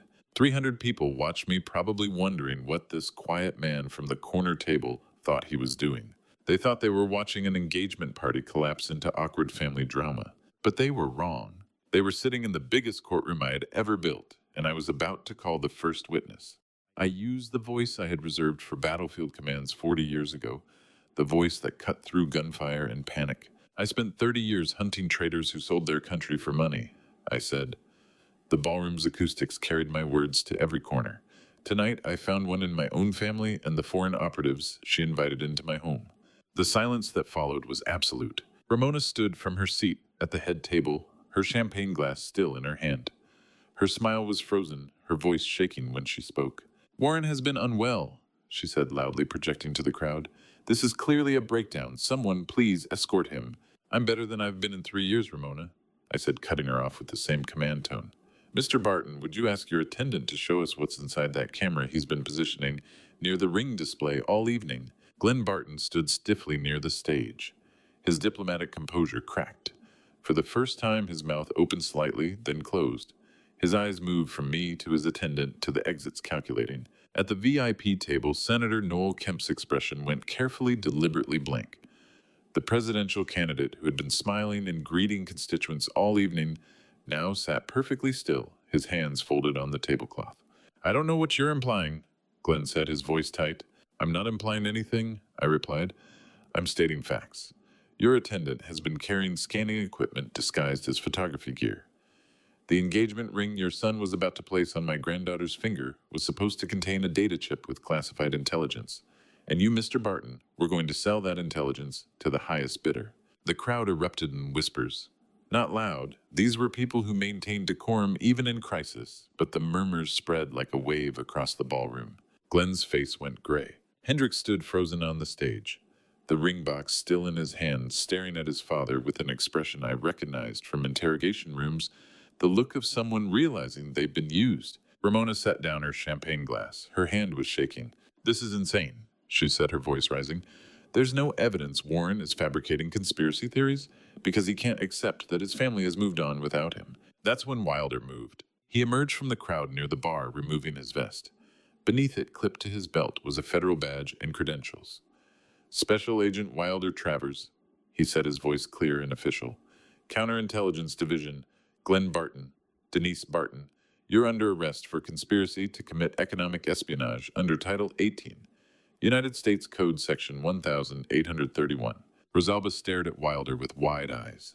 She had known he was helping me, but she hadn't known he was federal law enforcement. For 3 months, I had watched these people from the margins, playing the part of the irrelevant ex-husband. Now I watched Ramona's face as she understood I had never been irrelevant at all.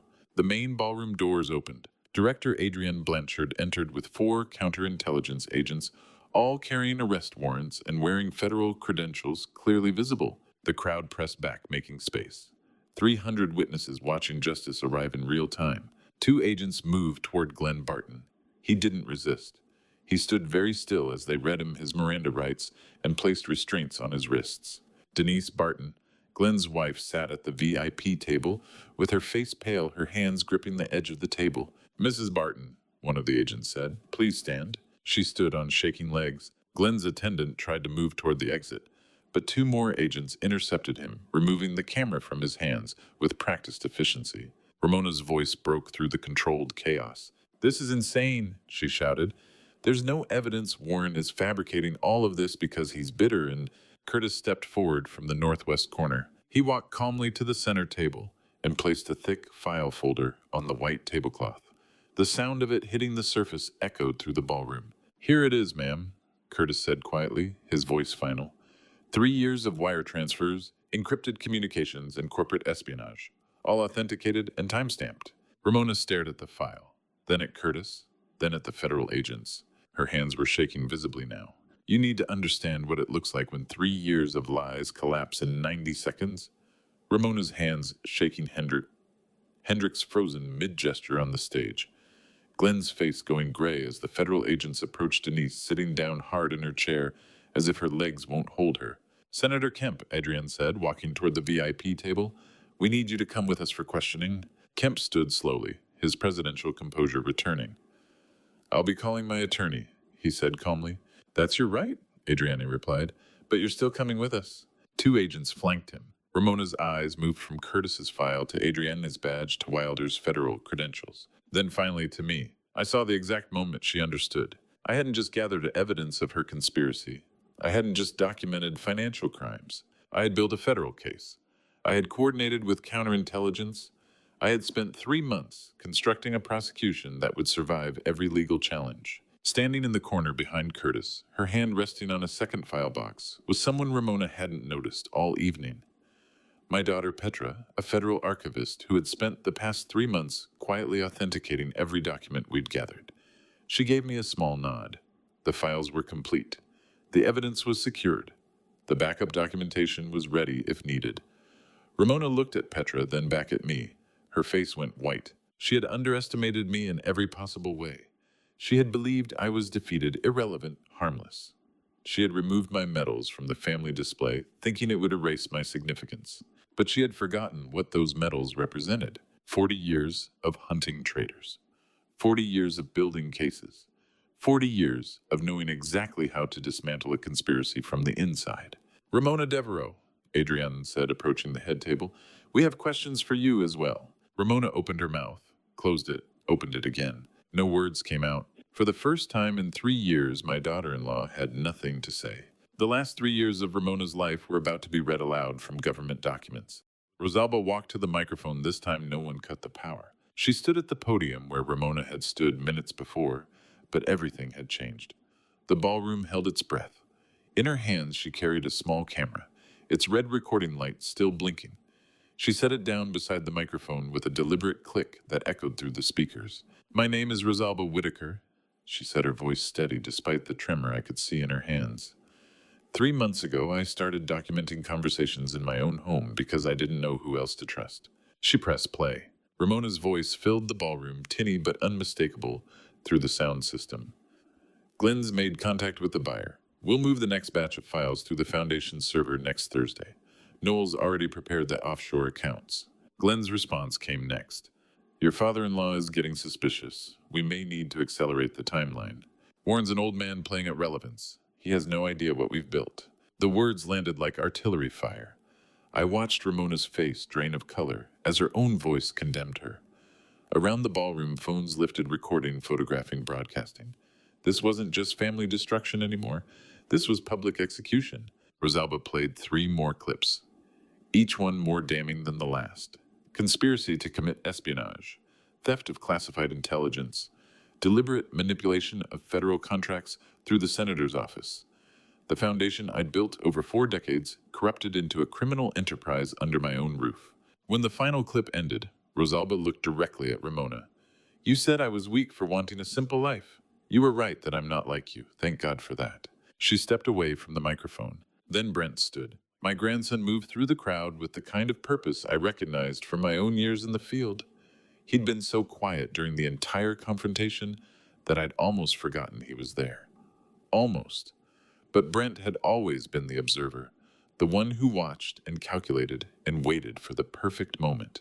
He walked straight to Adrienne and placed a USB drive in her hand. Everything Senator Kemp deleted from his office server over the past 18 months, Brent said, his voice carrying across the silent ballroom, including his communications with foreign intelligence services, including the account numbers, including the kill orders. I felt something crack open in my chest. Kill orders. My God.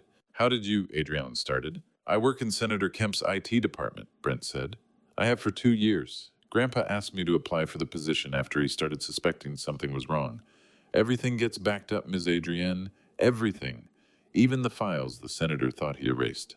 I'd recruited my own grandson, turned him into an asset.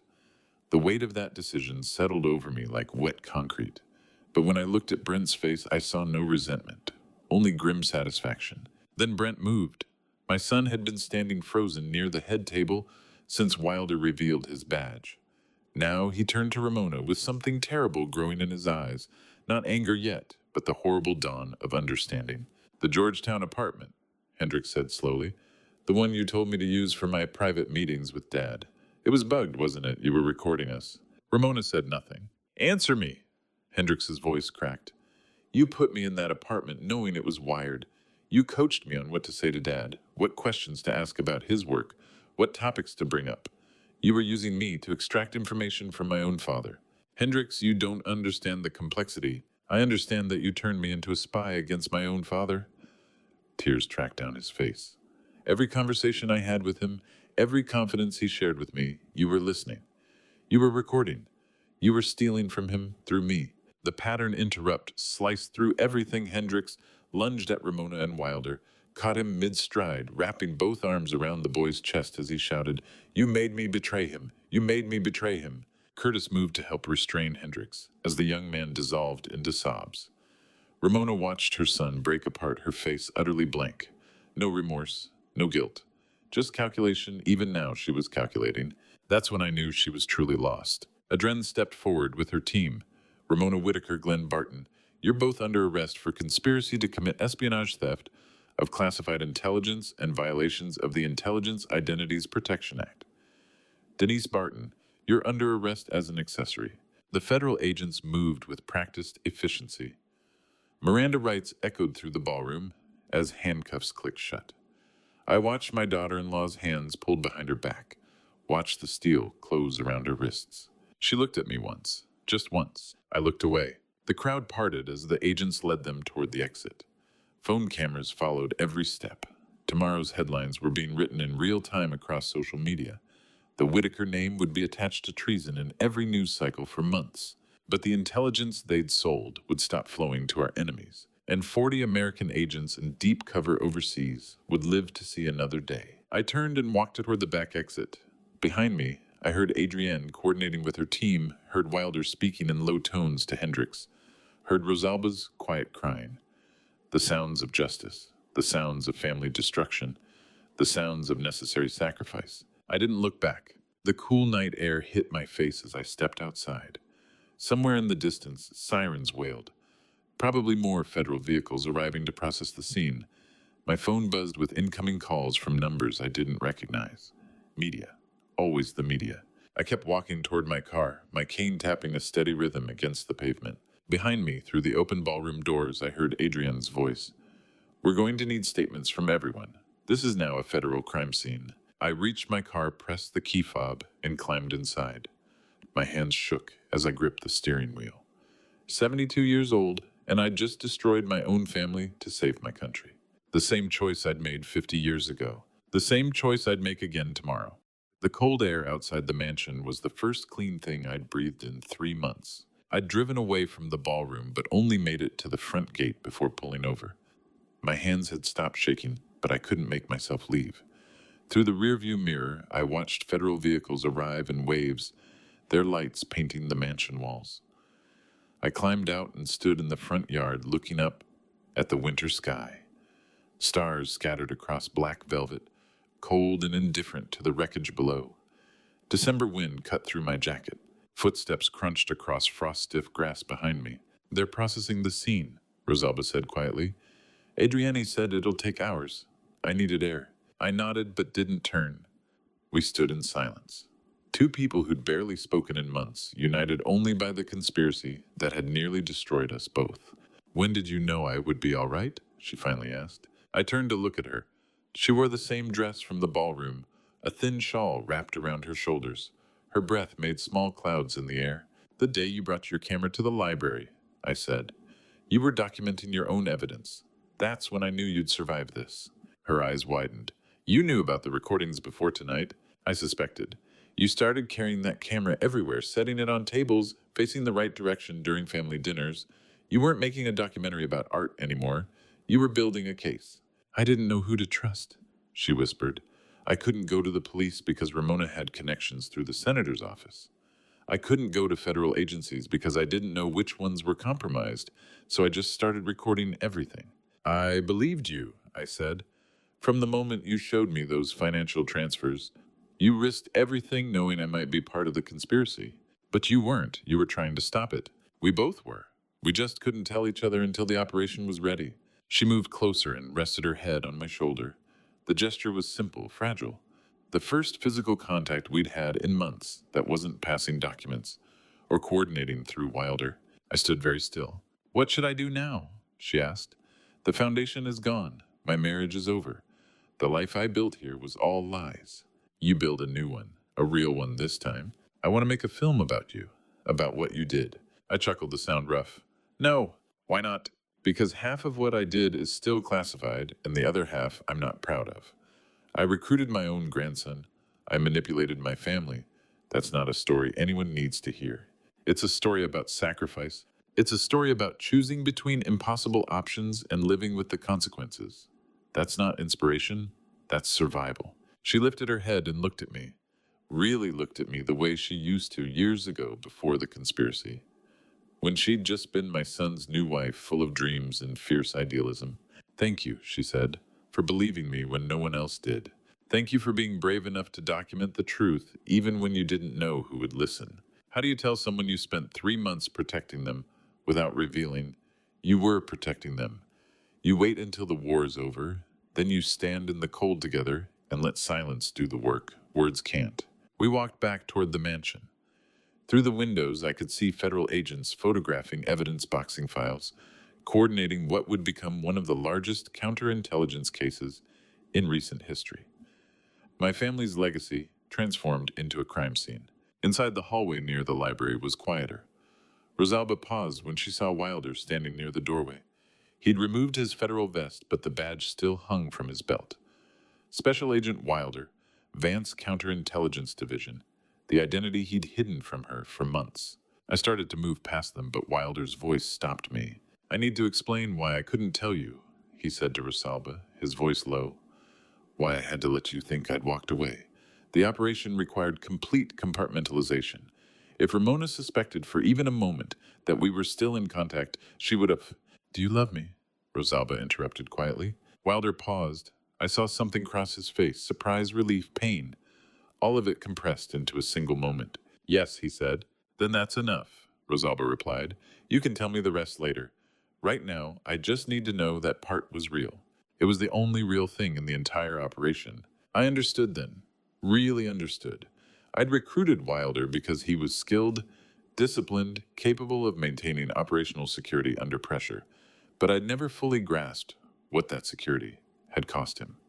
Loving Rosalba while protecting the operation meant lying to her every day, watching her suffer while knowing he couldn't reveal himself, carrying an impossible contradiction alone for months. I'd trained Wilder to keep operational security even when it hurt. Tonight I watched him choose love over protocol, and I realized I'd trained him better than I knew he understood which rules matter and which ones don't. They stood close together in the hallway, Wilder's hand reaching for Rosalba's, their heads tilting toward each other, beginning to rebuild something the operation had required them to break. I turned away. There are moments that don't need witnesses, not even the man who orchestrated the operation that made them necessary. Behind me, I heard Rosalba laugh, soft, tentative, but real, the first time in 3 months. I kept walking down the hallway toward the study, where I knew my son Brent would be waiting. Some conversations I couldn't walk away from no matter how much I wanted to. Brent stopped at the door hand on the frame and turned back to look at me. I'd found him in the study, sitting in my old chair with his head in his hands. We'd talked for 20 minutes, or maybe we'd just occupied the same space in silence. Either way, when the federal agents came to escort him for questioning, he'd stood without protest. Now he paused at the threshold, 2 agents waiting in the hallway behind him. Federal Agent Marks, the lead escort, carried a standard issue tablet and credentials clipped to his belt. Federal Agent Torres stood positioned by the exit door, patient and professional. Brent's eyes met mine across the empty grand hall, the same hall where we'd celebrated his promotion 3 years ago, the same hall where he'd told me he was choosing his career over his judgment, choosing his mentor Senator Kemp over his father's warnings, the same hall I'd walked through alone every day since knowing my son had picked the wrong side. Do you want to say anything? I asked. He was quiet for a long moment. Then, do you want to hear it? The question landed like a gut punch. He was asking whether I'd even listen, whether the door was still open after 3 years of silence, and tonight's revelation that I'd recruited him back into my world through deception and necessity. Always, I said. The word came out rougher than I intended, but it was the truth. I'd always wanted to hear from him. Every day for 3 years, I'd waited for a phone call that never came, an explanation that never arrived. I'd rebuilt my entire life around the absence of my son, but I'd never closed the door. Not once. Brent nodded once, a sharp military gesture he'd learned from me decades ago. Then I'll tell you when I can. He turned and walked out between the federal agents. I watched him disappear down the corridor, his footsteps echoing against marble floors that had once belonged to a family instead of a crime scene. I stood alone in the grand hall. This wasn't the first time I'd been here by myself, surrounded by the architecture of a life that had collapsed. But this time was different. This time I knew why he'd walked away 3 years ago. This time I knew he'd come back tonight, carrying evidence against his own mentor, his own career, his own future. 3 years ago, my son chose his career over his father. Tonight, he chose evidence over his mentor. I don't know if that's redemption or just survival, but I'll take whatever path leads us back to each other. I found my way to the backyard eventually. The December cold had intensified frost, forming on the grass in crystalline patterns. Through the windows behind me, I could see federal agents still working, photographing, documenting boxing evidence. The technical machinery of justice grinding forward, one procedure at a time. Warren, Adrienne emerged from the shadows near the garden wall. She wore the same suit from the ballroom, but she'd added a heavy coat against the cold. Her breath formed small clouds in the air between us. Kemp will face prosecution, she said without preamble. Multiple counts of espionage, conspiracy theft of classified intelligence. Ramona and the Bartons are charged with conspiracy to commit economic espionage. The evidence Brent provided is substantial.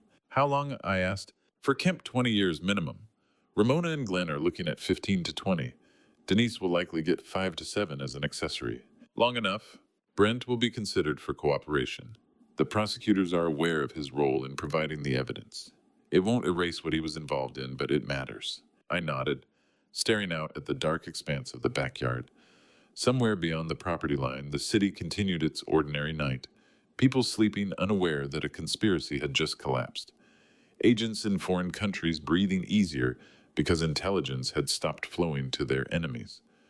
4 deep cover operatives, whose names I'd never know, whose faces I'd never see, who would live, because we'd stopped the leak. You know I have to pretend this operation didn't involve you, Adrienne said quietly. No official recognition, no record of your role. The federal case will show we developed intelligence through standard investigative procedures. Your name won't appear in any filing. I knew that from the beginning. Did you? She turned to look at me. Most people want vindication. Want someone to know they were right, that they saved the day, that they mattered. I'm not most people. Then why did you still do it? The question wasn't accusatory, just curious. You knew you'd destroy your family. You knew you'd get no credit. You knew you'd carry this alone forever. Why? I looked out into the darkness where frost sparkled on winter-dead grass, and the smell of wood smoke drifted from a neighbor's chimney. Because some things need to be done even when no one knows who did them. Let me tell you what victory looks like when you're 72 years old. No headlines, no thank you, no one except 3 people who know what you did and why you did it. Just the quiet knowledge that you stopped something that needed stopping, protected someone who needed protecting, and chose the harder right over the easier wrong. Adrienne studied my face for a moment, then nodded. The operation's officially closed. My team will finish processing the scene tonight. You're free to return home whenever you're ready. This was my home. I know. She started walking toward the side gate where her car waited, then paused. For what it's worth, Warren, thank you. This case saves lives will never count. That's worth everything. I watched Adrienne walk toward her car, her silhouette disappearing into the December darkness. Behind me, the mansion stood illuminated by federal work lights, every window revealing agents methodically dismantling the conspiracy that had poisoned my family. Ramona used to call me old-fashioned, the kind of man who believed some things mattered more than being right, more than being acknowledged, more than being understood. She meant it as criticism, her voice sharp with contempt for values she considered obsolete. Tonight, I realized she was right all along. I was old-fashioned, and in a world where people sold their country for money and manipulated their children for profit. Maybe old-fashioned wasn't such a bad thing to be. But old-fashioned men still have to face the mornings after their wars end. The morning after you dismantle someone's life is quieter than you'd expect. I'd driven home from the mansion at 3 in the morning, slept 4 hours, dreamless and heavy. When I woke, sunlight streamed through the bedroom window. For a moment, I'd forgotten what I'd done the night before. Then I remembered. The ballroom, the arrests, Ramona's face as handcuffs closed around her wrists. I was making coffee when the doorbell rang. Rosalba stood on my front porch holding a wooden box. My military decorations, the ones Ramona had removed from the mansion's family display 2 years ago, calling my service history embarrassingly patriotic for international donor events. I went back this morning, Rosalba said quietly. Found these in storage. I thought maybe you'd want them. Come in. We stood in my front hallway where a blank wall had waited empty since I'd moved to the smaller house. The house I'd bought after Ramona made clear the mansion was hers, that my presence was tolerated only for appearances. Rosalba held the box carefully. Where did they used to hang? I pointed to the empty wall. In the middle, right there. She opened the box. Inside were medals I'd earned over 4 decades. Bronze Star, Defense Superior Service Medal, Legion of Merit, each representing missions I couldn't discuss, operations that remained classified, decisions that had cost me sleep and sometimes other people their lives. Rosalba lifted the first medal and held it to the wall, checking placement. She'd brought a hammer and picture hooks in her bag. I watched her work in silence, measuring, marking, hammering small hooks with careful precision. Each medal finding its place restored to visibility after years of storage and shame. When she finished, she stepped back beside me. We stood together looking at the display. Morning light caught the medals, making them gleam. They should never have come down, Rosalba said quietly. They're just medals. They're proof that someone noticed what you did. I shook my head. They're proof I survived long enough to receive them. We stood there for a long time, not speaking, just standing in quiet morning light, 2 people who'd survived a 3-month war that would never appear in any history book. I looked at the medals, then at Rosalba, and for the first time in a very, very long time, I wasn't thinking about the past or planning for the future. I was just standing in the present in my own hallway with someone who'd been brave enough to retrieve pieces of my history and restore them to light. Medals are supposed to be proof that someone noticed what you did. But standing there watching Rosalba hang mine back on the wall, I understood they were just metal. The real proof was standing beside me, alive and free and brave enough to rehang them. 1 month later, I sat in my private library reading the morning newspaper. The headline covered half the front page. Former Senate Deputy Counsel Kemp indicted on espionage charges. Whitaker Barton families face federal prosecution. I read the article slowly. 23 counts of conspiracy to commit espionage. 18 counts of theft of classified intelligence. Multiple RICO charges. The investigation had been conducted by a joint FBI counterintelligence and Justice Department task force over several months.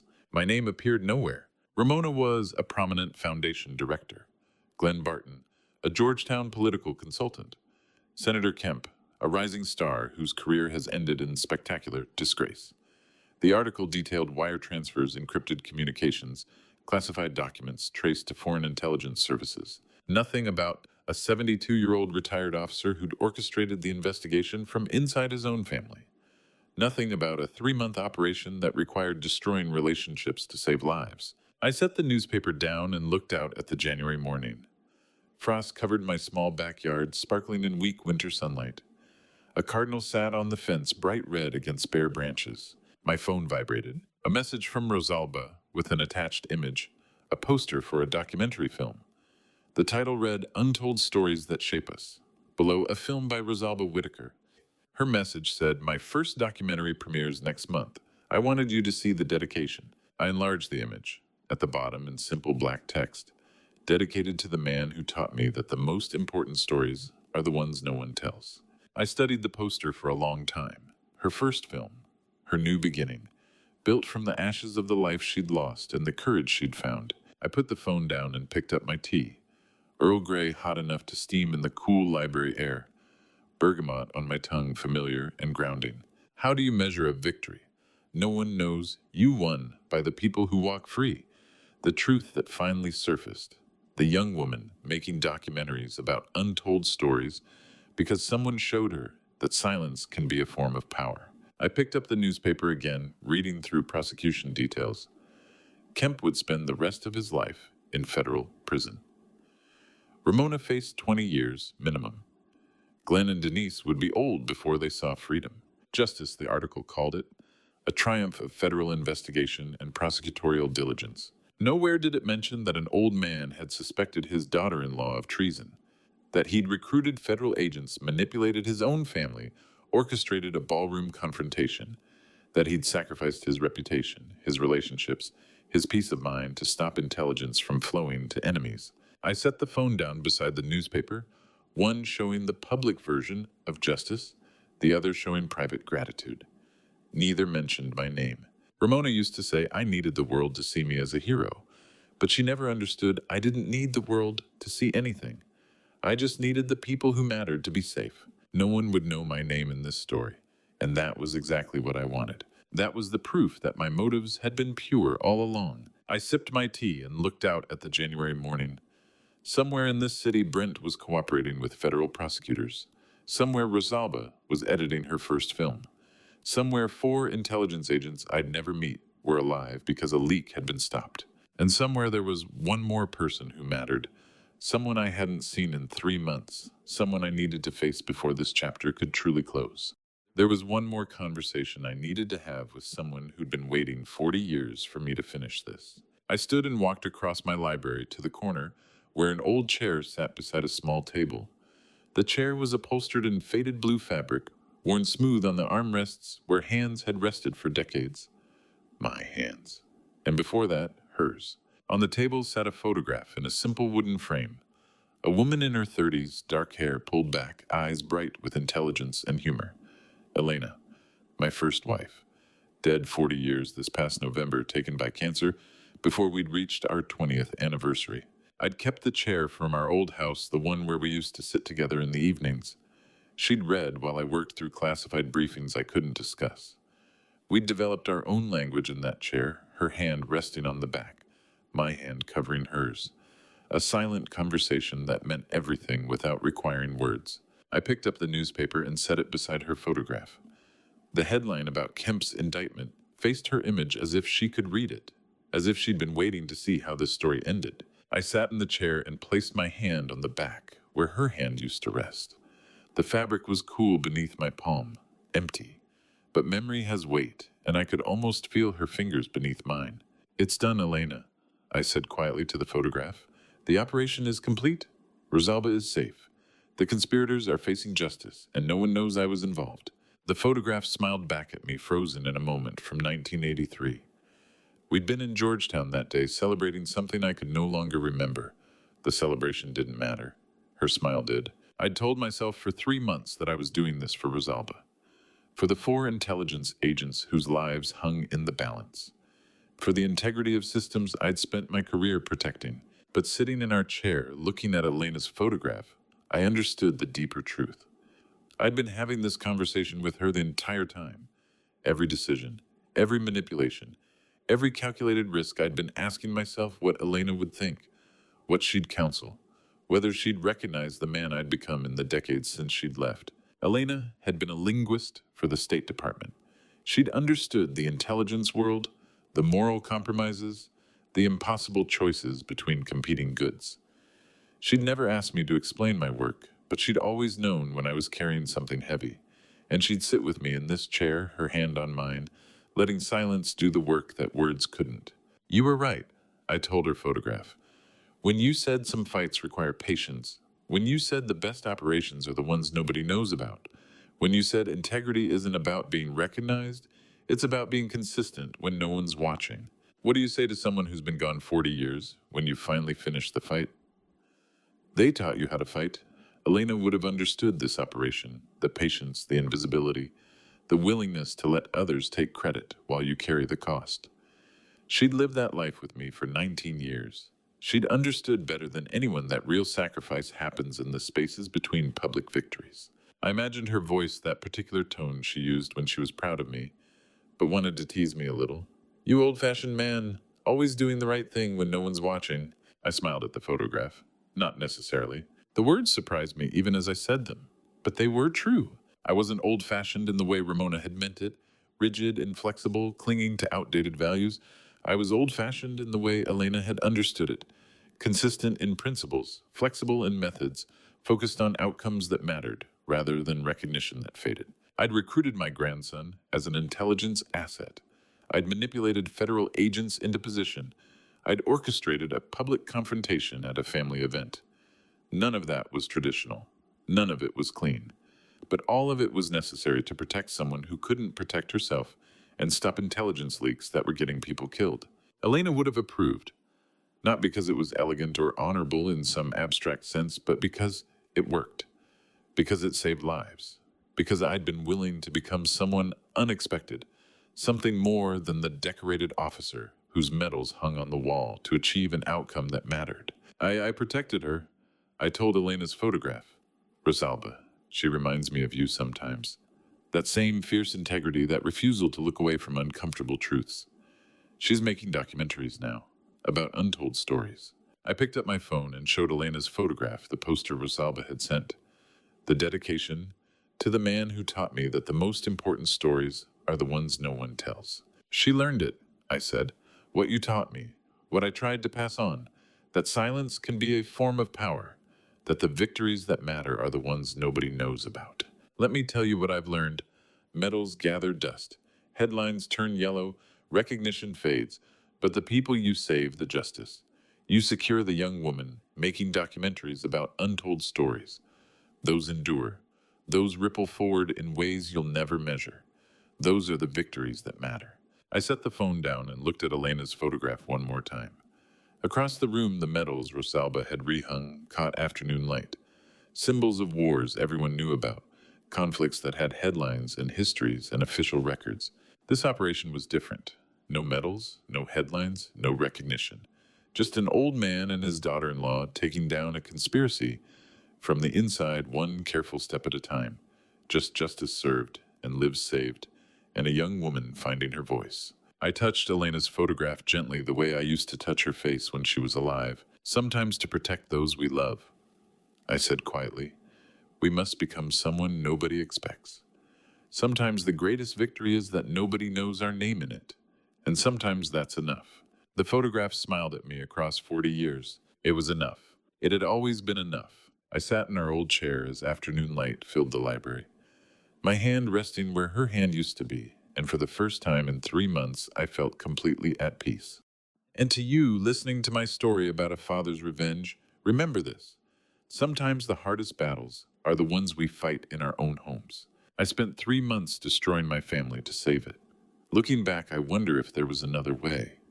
But when someone you love becomes a threat to everything you've sworn to protect, the choice becomes impossible. Don't make my mistake of waiting too long to act when you see something wrong. Trust your instincts even when they point at someone close to you. This father's revenge wasn't about anger, it was about justice. These family stories of revenge teach us that love sometimes means making impossible choices. When I watch other family stories about revenge, I see the same truth. Protecting those you care about might require becoming someone they don't recognize. I believe God put me through this so I could share what I learned. Sometimes the greatest act of love is the one that costs you everything. And sometimes a father's revenge is simply a father protecting his family, the only way left to him. What do you think? Did I do the right thing? Leave a comment and tell me your honest thoughts. If this story moved you, please share it with someone who might need to hear it. And if you want more family stories of revenge and redemption, subscribe to Father's Vengeance. Your support means everything to this channel. Thank you for staying until the very end. As a reminder, certain details in this story have been adjusted for storytelling purposes. What matters most is the lesson it carries and the conversations it starts.